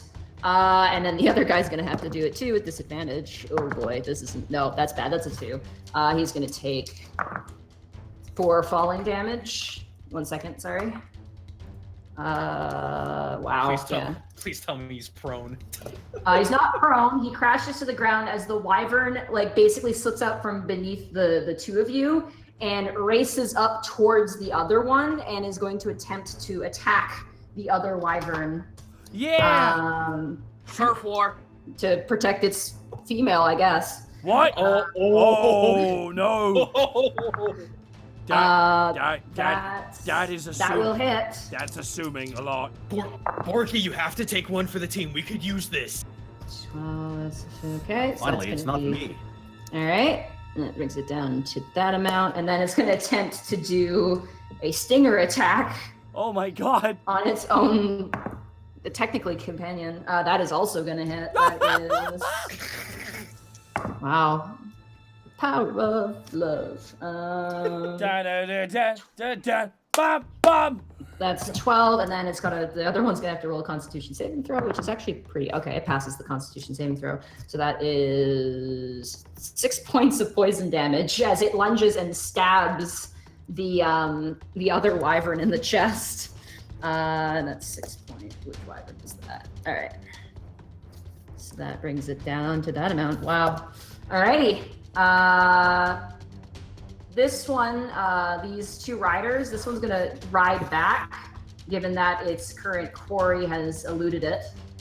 It's gonna move its full flight. I think it's just gonna, actually, yeah, it's gonna come over here and perch. This one's gonna fly over here, past your illusion, and is going to land on that.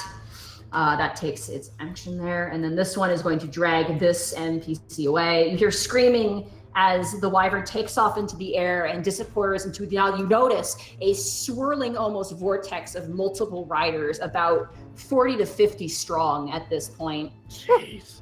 You see multiple people being carried off. Hopefully no one we know. Oh no! You had us open your mouth. I know, right? Task, the rider on the back is going to attempt to attack you. Okay, buddy, let's go. Riders on the wall. Hit me with them 20s, my dude. Maybe not. That is a 14 to hit you. That will not hit. Okay, try again. I can't believe. That's a natural one. So he swings first. You manage to like bring up your blade to block his attack. And then he swings again. I'm gonna roll severity for this actually for him. Hey, can I say something in regards to him rolling that nat 1? So Sure. remember when he said Whelpling should know their place? I grab his arm with that nat 1. You're right, they should in Draconic. Oh, okay. I will say, because he failed his attack, roll an intimidation check. Oh, please, please, please. Nice. 17. Let me roll a 17's wisdom good. save for him. That's an 8. He you grab him and you stop him, and as you say that, you breathe and you see almost smoke expel from your mouth. Like steam almost as you say that in the moment. And he looks at you like he kind of like leans back wide-eyed. That will end his turn. That ends the enemy's round. Task, it is now your turn. I take my blade and I plunge it in the spot that Helena just left open. Nice. Attack the weak point for massive He damage. is struggling, so you don't get advantage on that. He is really fighting with you. Okay. Oh god, please hit. But if Task evolves into a Charmeleon, he'll ignore our commands. 18. That just hits. Yeah, and I also get my short sword and I get Hunter's. Yep. No, that's not 6. 12. So that's 6. But I also got to roll That's 6, then No, not. Is it Colossus? Do you get Colossus Slayer off of a sword? Let me check. I think you do. Yep, when I hit a creature with a weapon attack. Yep. Yeah, go ahead. So roll Colossus Slayer. That makes sense. Like I said, close range rangers are a thing. Yeah. All right, so Colossus Slayer, that's our 1d8. Hold on a second. Okay. Boo-hoo-hoo. For 6. It's 12, and then Hunter's Mark. Yep, Hunter's Mark.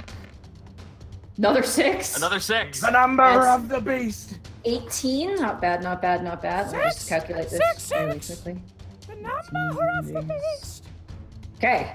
You manage to take that blade and you plunge it into his shoulder. Like you kind of like stab him over and over again. He kind of pushes you back and he clutches the side. Go ahead and make your second attack. Oh no, we ain't done yet. I'm pushing that blade in for another. Okay. Ah, that's not doing. You go to strike again and you hit him right in the center of that holy symbol in the middle of his armor, and it just scrapes down and scratches clean across it. Damn.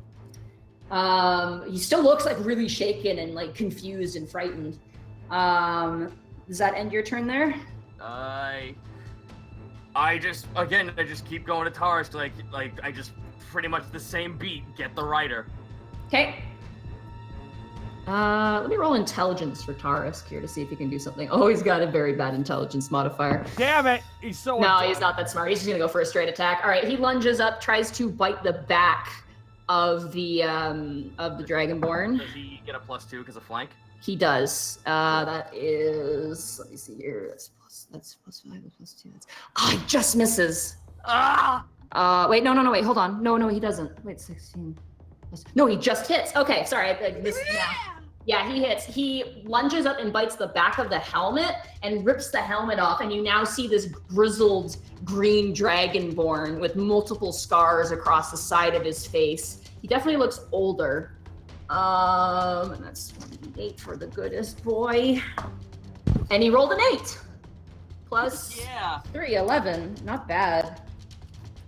He bites into the back of this guy's neck and starts to shake and almost like drag him down off of the wyvern.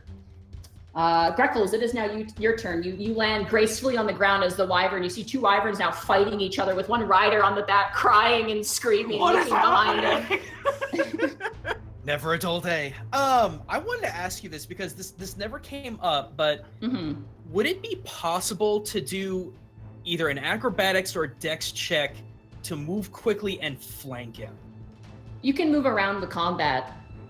That doesn't cost anything. You can it just costs your movement. If you want to like say move around to this side or this side or this side, you can do that. If you leave him, then you get an attack of opportunity, or he does on you. But Right. you can move around. You can reposition for free. Would there So, be any benefit to doing that though?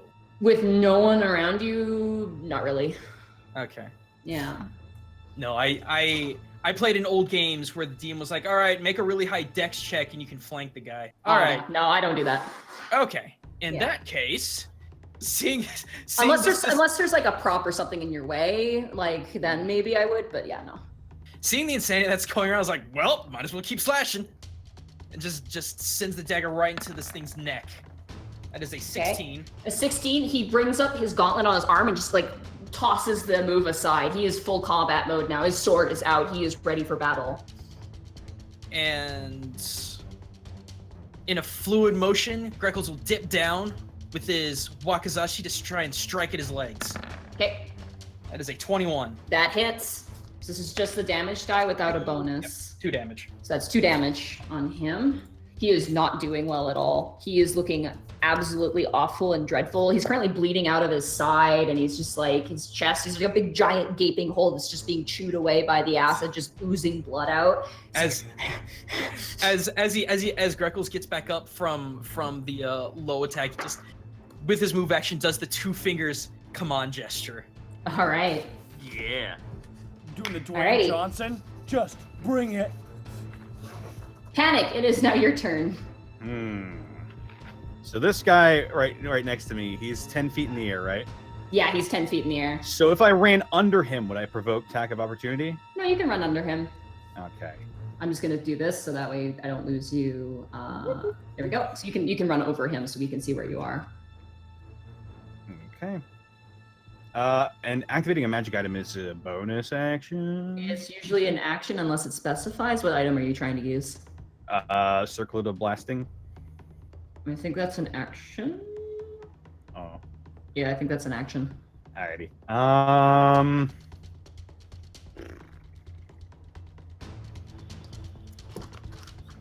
Okay. All right.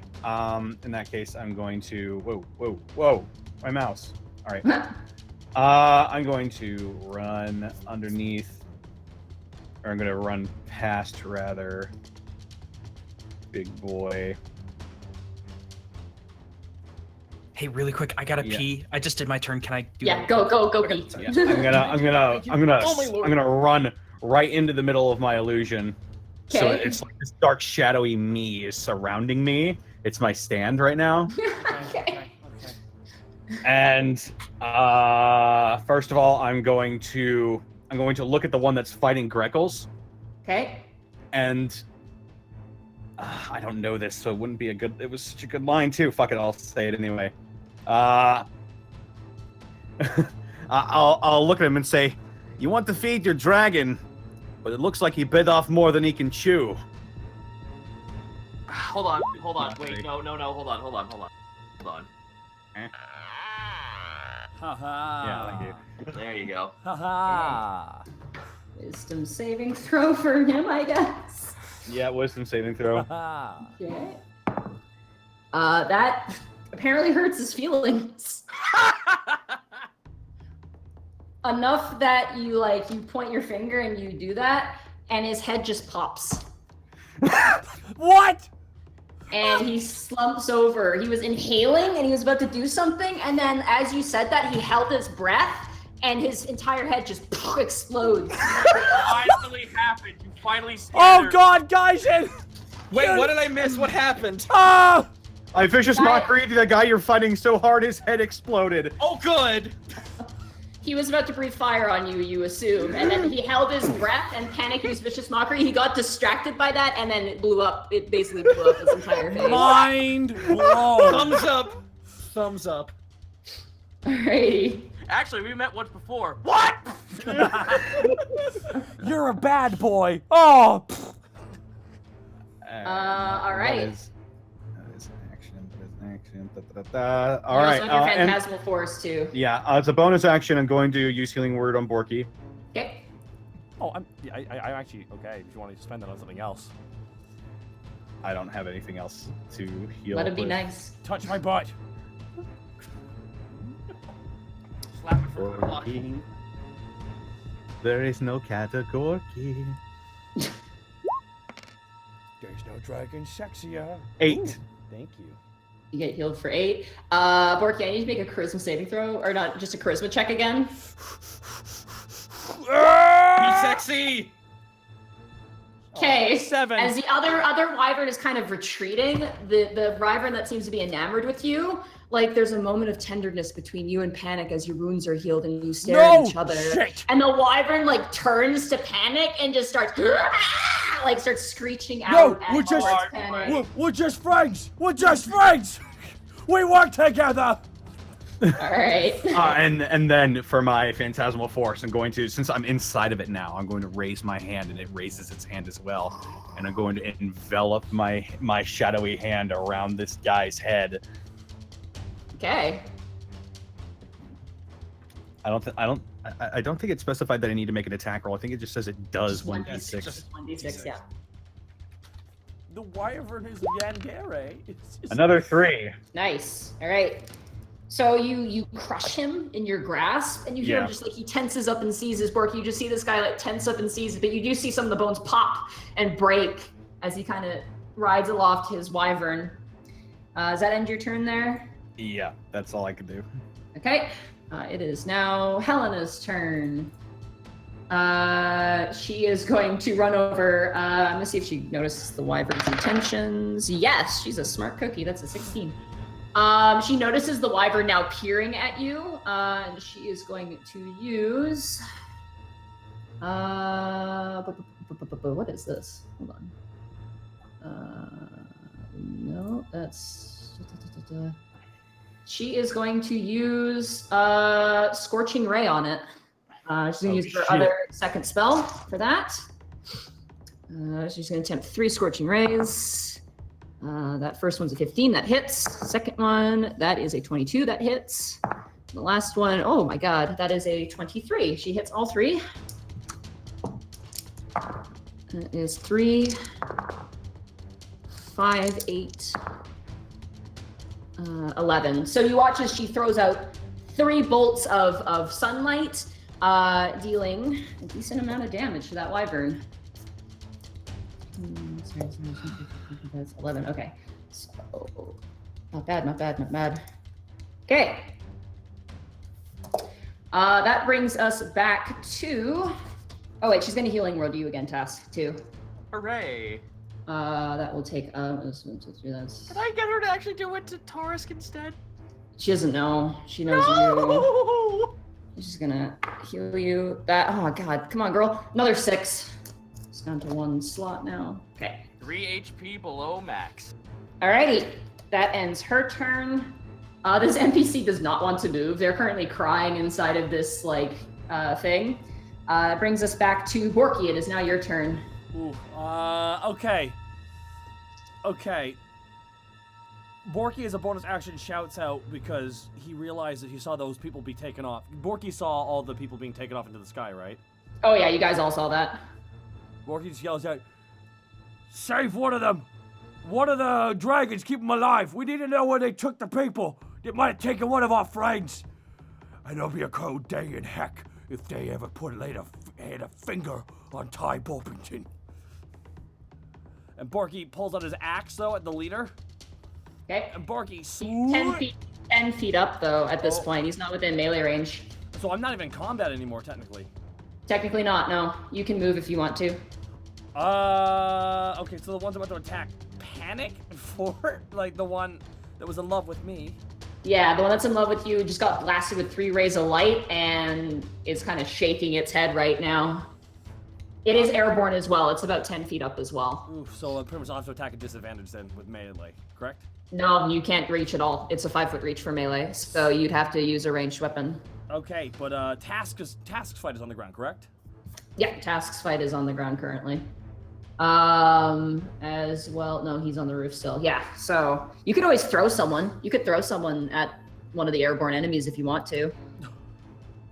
Okay. Let's do it. All right, Panic, I got a weird-ass idea came out of nowhere. Borky runs up. What else is new?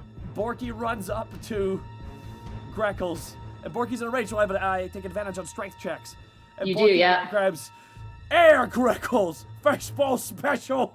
And Porky grabs Greckles like a football. Greckles, I need you. Do you willingly go into Of course. Are you shitting me? This is legend. I need you to go into a torpedo. Just put your arms to the side, your legs together, and your big No, we're gonna log in this shit. The fastball special, you're gonna chuck me, and I'm gonna drill the heavens into this bastard. You know what? Give him that fresh. I am the Senate. I am this. I am. Ha! So it's treason then. Borky, fast burb special. Borky. All right. Strength check with advantage. That's a save. Strength check. Oh, strength check. Sorry. That's good because those were low rolls. Borky's gonna throw him at the leader one. We need his info. Get him. 11. That's +2. I need you to make a dexterity saving throw for me, Greckles, with disadvantage because that was not a very far throw. Uh-oh. 12. So you get launched into the air, but you get lobbed a little bit too high up, and you land picking beak first on the currently enraged wyvern that is currently gunning for Panic at the moment. You land on its back, and it's kind of bumping and kicking around. Oh, wrong one. That one wants me. I'm working on it. All right, Borky, anything else? I'm going to say that takes your action to do that. I guess for my bonus action, can I try and grab onto its feet? And drag it down with my mighty strength? You know what? Sure. Borky. Unless you wanted me to try and jump on the other one. That's what I'm gonna try and do. I'm gonna try and grab it. And just, you can run off. Anyway, sorry. We're just. I will say you can reach its tail. This will be with disadvantage. This will be a grapple check, essentially. Borky, so that would be athletics check against its. I'm gonna say it's strength too. Porky's gonna grab the tail. No! Wrong one!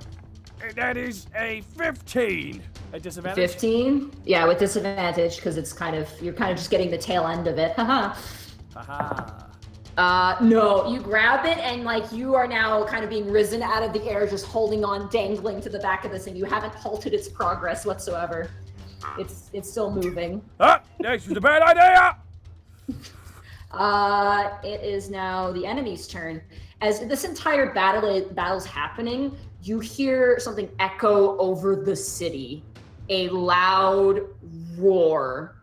Task, you recognize the roar. In fact, all of you now recognize the roar. It is the roar of an actual dragon. You see now, hidden in the gray clouds, a large, massive, fully grown adult white dragon soars above Alavast and lands where one of the chains on the attic is attached to the city itself. It lands on it, the stone around it crumbles off, and you see attached to the chain a slightly smaller crystal that begins to kind of float up as well. The dragon kind of staggers back, takes off back into the air, and descends breath. But you see someone with a wand kind of redirect the blow, and you see soldiers up on kind of the walls begin to fight and begin to shoot arrows at this massive dragon that is now perched atop the city. Oh, that's not good. That's fucking terrible. Alrighty. At least it's a white dragon. That's still not good. Do you want to with advantage, Task? Do you want to make an intelligence check to see the age of the dragon? Okay, sure. Why the fuck not? Here I go. It's ancient. It's an 18. It's a dragon, all right. 18. Yeah, you determine that this is a dragon that is probably between the age of a fully grown adult to an ancient. It is not it's not fully ancient yet, but it is large enough to be considered the size of an ancient, but you don't know. I hope Rorik has something in his back pocket to take care of something like that, because we can't do anything about that. Drop the mana bomb. The soldier in front of you, Task, kind of seeing you distracted, attempts to once again kind of impale you on his sword. Oh my god, dude, this rolls. Okay, come on. You were so well before. The wyverns are better than this loser. That's a 12. That's not going to hit you. No, it's not. But he's going to rear back with his other weapon. He's going to attempt to hit you. If that's a natural 20. I'm so sorry. I shouldn't have said anything. I'm sorry. Okay. No, you're not. One. It's not a great roll for him though. That is 10 points of slashing damage as he manages to rear back his sword and slices you right up the front of the chest. Are you still wearing that brooch that you got a long time ago? Do you still wear that? Yeah. Okay, that brooch gets cut off and it lands king, king, king onto the ground as he slices upwards. Oh, you miserable motherfucker. It's time to bite This now. absolute son of a bitch. This wyvern rider is going to fly over and lands behind Helena. By this one? Which one do you mean? The one that was perched on the roof, kind of surveying the situation. It sees Helena kind of running and shooting magic, figures out that's a magic user, and lands next to her and is going to attempt to grapple her. Oh no! Oh God. That is the 15, and I'm gonna roll Helena's strength here. What's your strength? +0. That's not good. Nope. Helena gets grabbed, and the wyvern begins to take off in the air, and she starts to scream. She's flailing and trying to get away as she's lifted up 10 feet into the air. That ends their turn. Greckles, I need to roll another acrobatics check for me again. Hell yeah. It's 27. 27. All right, you manage. You grab onto the reins. You don't have any idea how to steer this thing, but you are basically. I gotta grab you and the wyvern. Sorry, one second. I don't want to grab. I keep grabbing Porky. I don't want Porky. The wyvern takes off to attack you, Panic. With Greckles and tow. In a fit of jealousy, with Greckles in tow, it comes over and is going to attempt a bite attack on you as it does not see your illusion. Oh no. That's a 20 to hit you. That hits. Okay. That is 6 points. Oh wait, plus. That's 10 points of piercing damage as it bites into your shoulder and kind of drags you across the ground. Then it whips around with a claw and... that is that's another 20 to hit. So that's gonna be, oh wow. Haha, I'm in danger. I'm in danger. That is, Did you have that's your 7 points of slashing damage. I need you to roll a concentration check for me. Because of your Concentration. What is concentration? let me quickly dig that focusing out. really hard. Yeah. Let me grab it. Well done. Well done, Porky.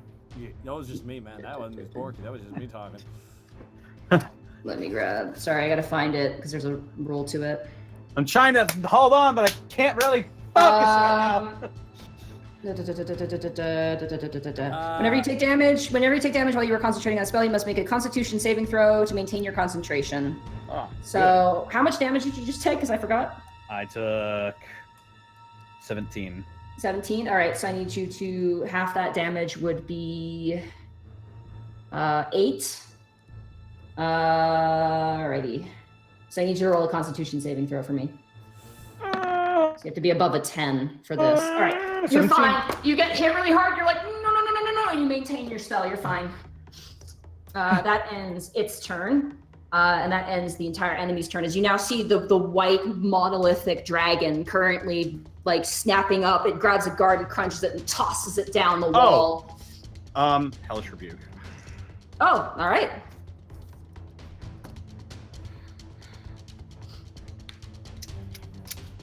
Gonna roll it. Okay. That is 9 fire damage. So it's Hey, DC 16 16 dexterity, no dexterity bonus. That is a natural 1. So absolutely, it bursts into flames. Its head specifically, Greckles, you're fine. Its head just explodes into fire as it takes 9 points of fire damage. That is this one here. Okay, brings it down to that much. It kind of shakes out of the flames and screams at you. It's almost like now it's like a challenge. It's on the ground currently as well. That ends their turn. Wait, no, sorry, that ends... Yeah, no, that ends their turn. That brings us back to task. It is now your turn. Damn it all to shit. If I was to take a shot from where I am, will I not get disadvantage hitting the one that's taking Helena? It's 10 feet up. It's 10 feet up, so no, you have no I would say no disadvantage on that with your sharpshooter feat. Excellent. I'm kind of giving that as a secret bonus because that's your main weapon, and I don't, whatever. Rule of cool. Yeah, more or less. It's like numbers. All right. Well, I don't know if I should shoot the rider or the wyvern, because the wyvern's not gonna give a fuck even if I tried. Like, this guy has taken no damage, so even if I do hit him, she's fucked. I would say in this situation, knowing your experience with harpies taking away your family in some cases, aiming for the leg will sometimes assist. I will say if you manage to hit this thing, I will give Helen advantage to try to escape. Okay, here I go. Please get the fuck out of there. 22. Roll damage. Oh, 11. Nice. Did this thing take damage? No, it didn't. So No, it has not taken damage. No, it's been out of the fight basically. It was taking away the dwarf, and then you kind of stopped it. You didn't get the dwarf. All right, so you hit it, and it kind of like staggers in the air a bit, and the rider kind of tries to steady himself. We'll see if that works out.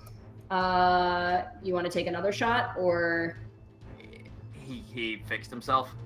Yeah, he seems to be steady. You can do another one. I will say it will give disadvantage to him on the grapple check to maintain holding Helena. Oh.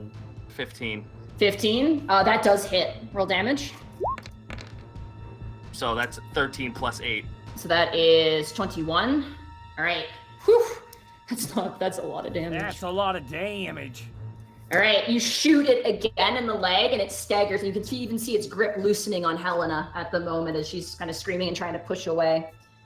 That takes your turn. Taurus is going to help you. He's going to try and bite towards this guy again. Come on, buddy. Ooh, that's really good. That is a 23. Taurus, as you aim, the guy the Dragonborn, seeing your moment of distraction, begins to bring his blade over to cut off your head.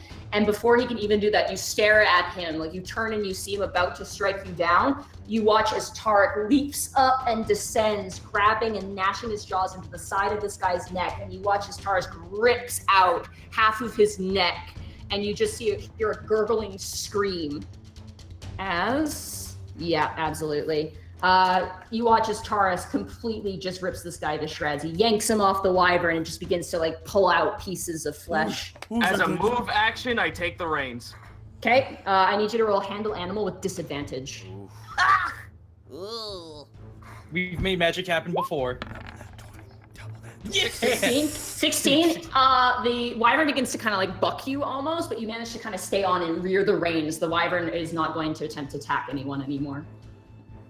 At least on this turn. Nice. Alrighty. So push this motherfucker off. This is my spot now. This is my spot now. I live here. All right. Does that ends Tarek's turn? I tell Tars to. Oh wait, no. Yeah, that ends his turn. But I am going to tell him, attempt to get her out. Okay. Taurus is like, blah, and like spits up a piece of trachea and just kind of looks up at the other dragon currently flying and staggering with blood dripping off of its leg. Alrighty, all right, Helena, I gave you a lot of good chances. Fuck this. Don't fuck me on this, Helena. She has a +0 to her strength, so it's all up to the dice. Greckles, it is now your turn. You're still in the back of this wyvern. Is there way too much weird stuff going on here for me to notice what's going on with Helena? Yeah, you're pretty distracted. Also, I completely forgot to roll with the guy who has the phantasmal force on him. So I'm gonna quickly roll for him. 18 plus. I think that's gonna beat it out. Yeah, that's gonna beat it out. Yeah, +0. So he shakes it, and angered, he's gonna draw his weapon. He misses his turn though, because that took his action. So. Yeah.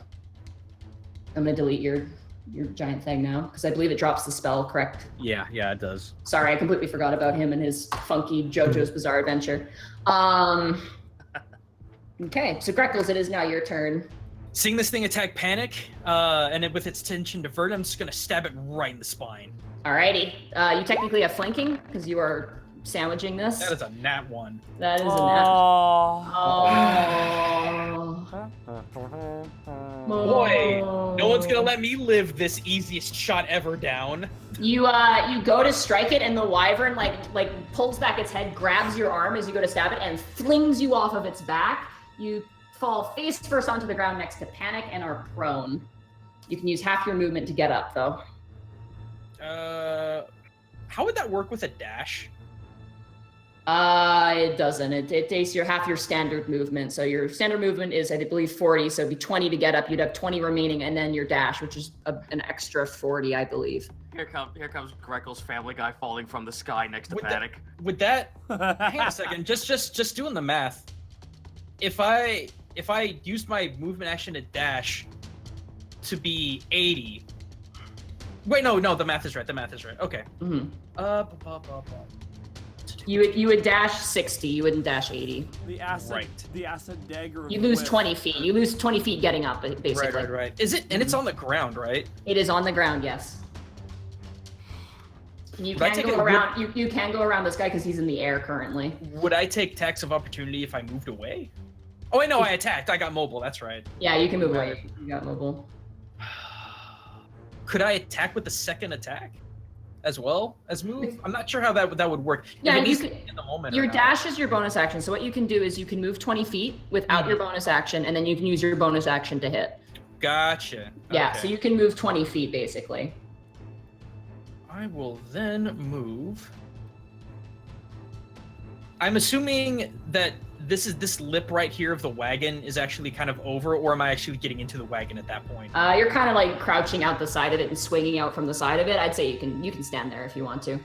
Okay. I was just trying to figure out the dimensions. And I'll go ahead and give it a good old slash with the wakizashi. Okay, That's a 19. That's much. that absolutely hits. All right. Raw damage 4. Nice. Okay. You swing and slash the side of its tail, and it lets out this bristling roar. It seems very upset in many different ways. It looks heartbroken, hurt, and angry, And on fire. and on fire. Hey, Monty, real quick. I would also, I forgot to mention this, but I would also like to pass Hunter's Mark onto the wyvern that has Helena. That has Helena? Absolutely.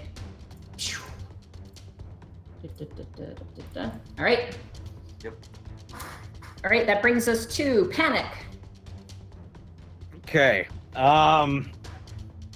Well, seeing as my illusion is dropped and I'm being tossed around here by this big boy, I'm gonna look at that dude. He's like, "What? You thought you were done being afraid?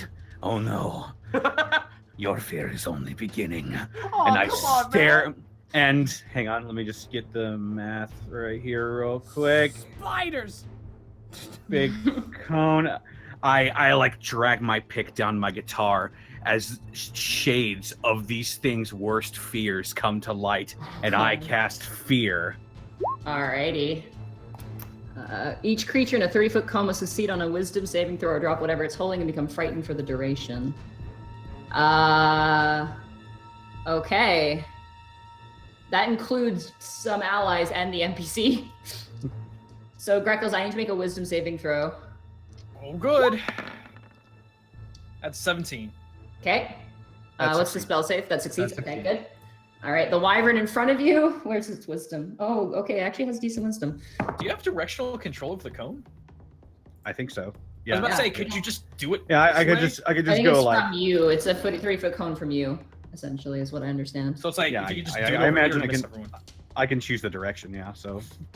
All right, so the wyvern in front of you immediately is like, "Arr!" Backs up in terror. The wyvern that the other guy is riding on, It's ooh, saying. that's a 19. That's 20. That one's not afraid, but the rider, oh, I gotta.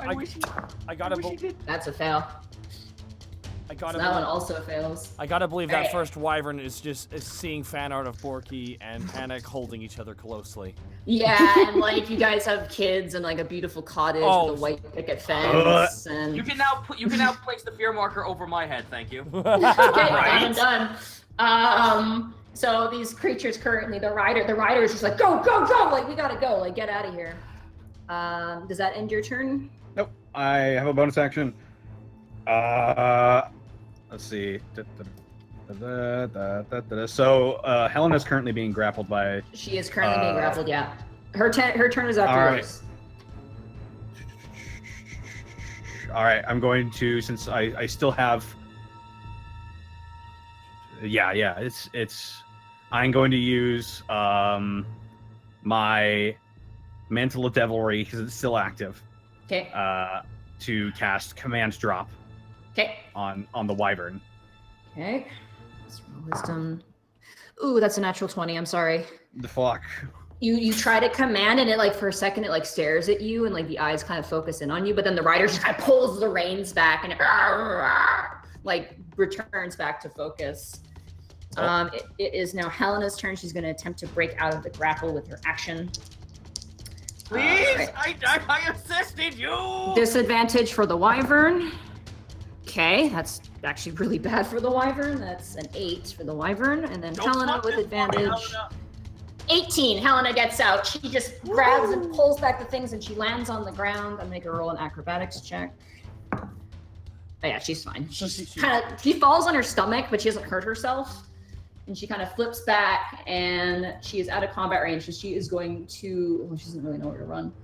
It is safe to say if you just double jump a foot before you hit the ground, you're okay. Or you, She if is you, if you actually- ground pound. Borky, she sees you and she runs next to you. Like she runs and hides next to you. Hey, Helena, you're doing really good. Bit crazy, right? Yeah. It would have taken you to a terrible place.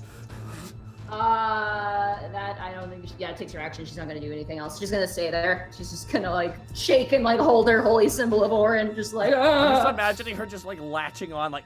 Oh. That ends her turn. Borky, it is now your turn. All right, I'm noticing a lot of. Borky's gonna aim at the commander again. Borky's Okay. gonna pull out. He's got 2 more of those javelins. Borky Make 'em turns. count. Oh, absolutely. Borky's gonna stand right next to Helena, like just kind of like cover her, just like all Okay. right. And Borky's gonna whip out those javelins, and Borky's gonna be like, "Hey, long fight now!" And Borky throws the first javelin, Okay. and a natural 1.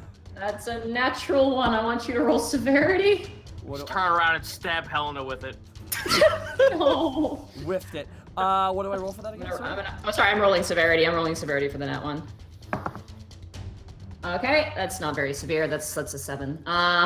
You throw the javelin and it flies across and just barely misses Panic as it pa-ching, lands on the ground next to you. Panic, you kind of have Really? That's my Again! turn. Wait 1 second. I got 1 more, Panic. Can I throw another one? Okay, that 25. one hits. Oh, Another one on nat the other one. end. I want it to be another nat 1. That Krillin scream was really good. That Homer Simpson / abridged Krillin scream was great. 6 piercing plus 2. 6 piercing on the rider. Plus That 2. is enough. You throw the javelin and you impale him right off, and he falls off, cracking right next to you, Greckles, Oh God. and lies dead on the ground next to you. Got him. The wyvern looks kind of confused and unsure as what to do. Does that end your Well. turn, Borky? As a I don't know if we can do anything as a bonus action right now. Sorry, forgive me.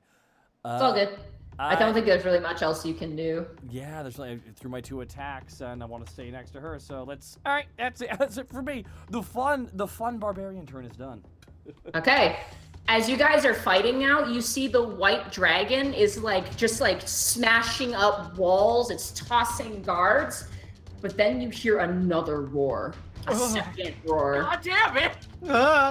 and you see flying aloft with large wings, flying up past the attic behind it. You see a large silver dragon. Yeah! Hello. And you watch as it unhinges its jaw and just sprays out icy white breath on the other white dragon, which tries to reply but gets overwhelmed.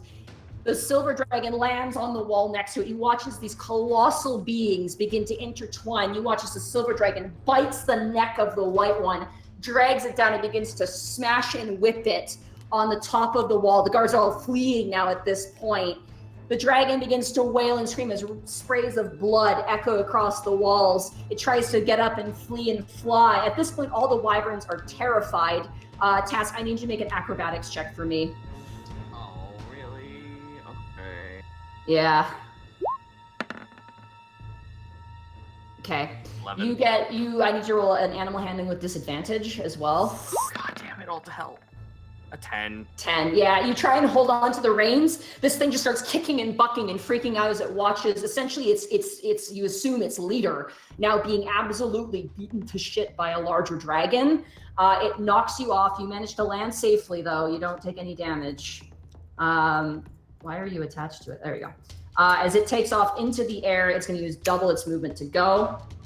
And it's basically at this point going to flee. The rider now seeing that, literally mutters something. Task, I want you to make a perception check to hear what he says. Okay. I'm too obfuscated by the fact that there's a fucking Kushala Daora. Your ears are ringing too. Like at this point, you are like bleeding and shaking, and your ears are ringing. This fellow also takes off into the air, double movement at that point. He flies up really super fast, like he goes super fast. The other wyvern looks to you, Porky, dramatically, the one that fell in love with you. Yeah.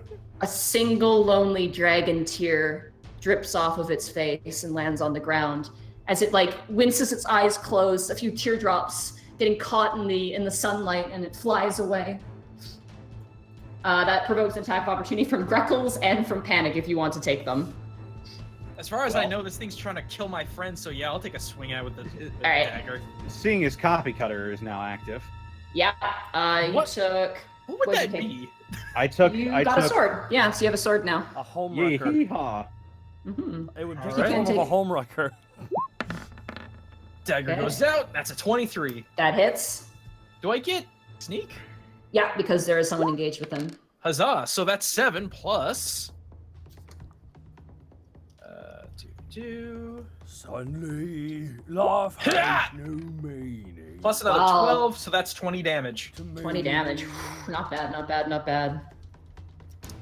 Hang on. I'm looking at copy cutter now. Do I get? What is it? Uncommon weapon, one-handed. I believe it turns into a scimitar if it's slashing damage. Yeah. So I'm gonna it roll- turns into a scimitar. Scimitars Well- count as finesse, don't they? They are finesse weapons, yeah. So Okay, you so I can use my dexterity. can use dexterity to attempt to hit. It's dexterity plus proficiency. Yes. The hell? What? Sorry, 1 second. Sorry, I'm so sorry. Give me 1 second here. No worries. Are you okay? Chat, hope Yeah, you're enjoying this everything's fight. This fight is awesome. Sorry, thank you. I'm so sorry about that. All right, so it turns into a scimitar. Roll a dexterity check for me. God, one of the dragons Dexterity got in the check. room. Yeah. 15. That does hit. Go ahead and roll damage. Damage for a scimitar will 1d8. Yeah, 1d8 there for you. Slashing. Plus your dex? Plus my dex. So that's Yeah. that's 8 then. Nice. So you hit it as it flies away, but it still manages to take double movement and disappear. And this wyvern as well disappears. As you now watch the silver dragon just ripping to shreds the white one. Its corpse is now walled over the side of the wall, and you watch as the silver dragon, which at this point you begin to realize is probably the Silver King, lets out this deafening roar, and you watch other wyverns in the distance begin to drop their victims and just fly away. They are running for the hills. And that is where we will end the session for tonight. Nice. Ooh. Point of contingence, as soon as combat ends, I'm gonna look over that leader to see if I can find Yeah, we anything useful on him. looting. We fucking You looting. want to loot? Okay. Yeah. So you find their armor is definitely specifically made for them, so none of you can take advantage of it. There's the weapons, but you don't really want to touch those. You do find, however, on the leader a flame tongue dagger. I will take that shit. Ooh. Mm-hmm. I want this man's head, who I just had an entire fucking combat Could session we with. skin them and wear their skin? They're kind of humanoid, so that I would say would affect your alignment. No, Monty. I wish to carve the head of the man who I was fighting this. That's okay. That's like, that makes sense. But skinning people, like people is kind of weird. joke. Okay, I'm sorry. That was a joke. I wish to carve the head of the man I've been fighting this whole time. For sure, absolutely, you can do that. Survival. 25. 25. Yeah, you just take your sword and you just like gently, like you're cutting bread. You just pop them off and you're good. I pop off his head and I look at him. Looks like you've learned your place. That is where It land has is. it has no response because it is a head. Indeed. I don't give a Oh, Wow, fuck. what a fight, what a session. Holy crap, that fight was intense. That was looking rough at the beginning there.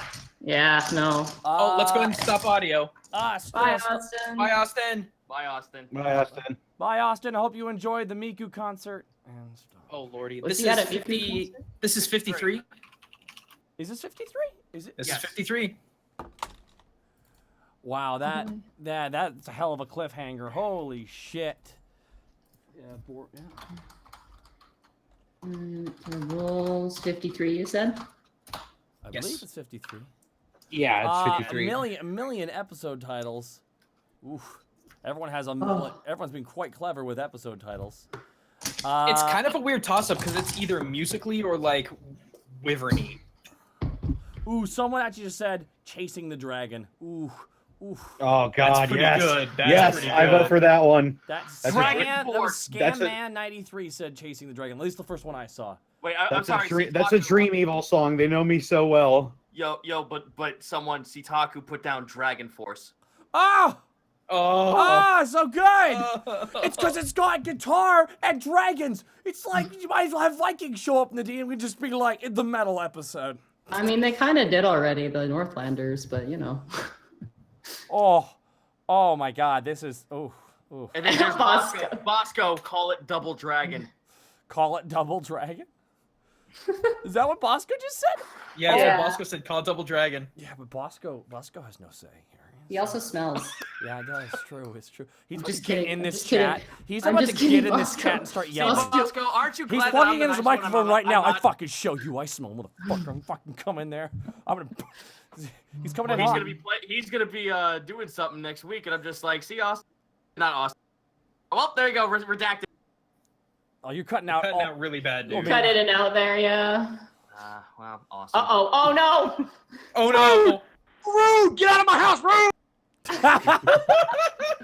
That's good shit. All right, guys. Wow. I gotta get a quick. Well, we got a quick announcement though. Real fast about next week. Zito. Speaking of Bosco, yeah. Zito has a vacation. Zito has a birthday next Wednesday. I know, right? Aw, birthday. So Zito's one birthday wish. Zito's one birthday wish is a night without me. So he is going to. That's every night. So Zito will not be here next week, and this is too important of an episode. You know, kind of our dragon. The King. next episode's a little bit important, yeah. Yeah, it's a smidge. So next week, unfortunately, the Unexpectables is not happening. And instead, we will be having a second episode of the Shadow War, and Bosco will be returning back as DM.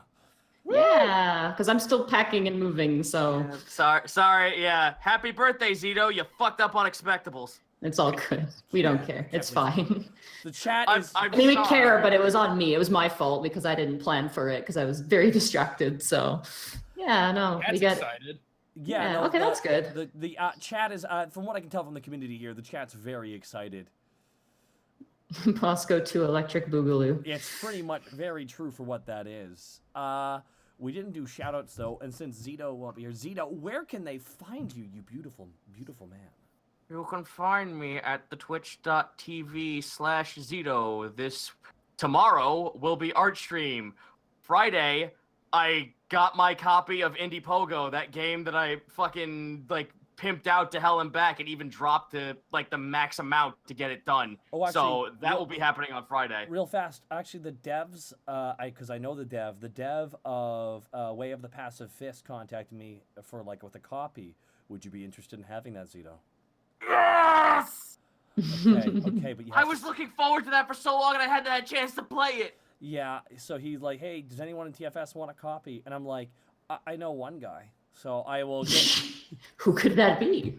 The guy who likes indie games? No, we'll give it to Kieran. I'm going to be giving it to the one person who would truly appreciate it, iTunes. iTunes will be getting the copy. All right, well, hold on. I'm going to go kill someone. I'll be right back later. No, you don't. You don't want to do that. You just want to kill him because he's from Boston and you're from New York, which is like the Coke and Pepsi. You two are exactly the fucking same. We can to everyone else. Anyways, but Distortion Devil, where can they find you? They can find me on Twitch at Distortion Devil, and they can find me on Twitter at SeeNowSnake. That's pretty awesome, dude. Alrighty, what are you streaming this week, man?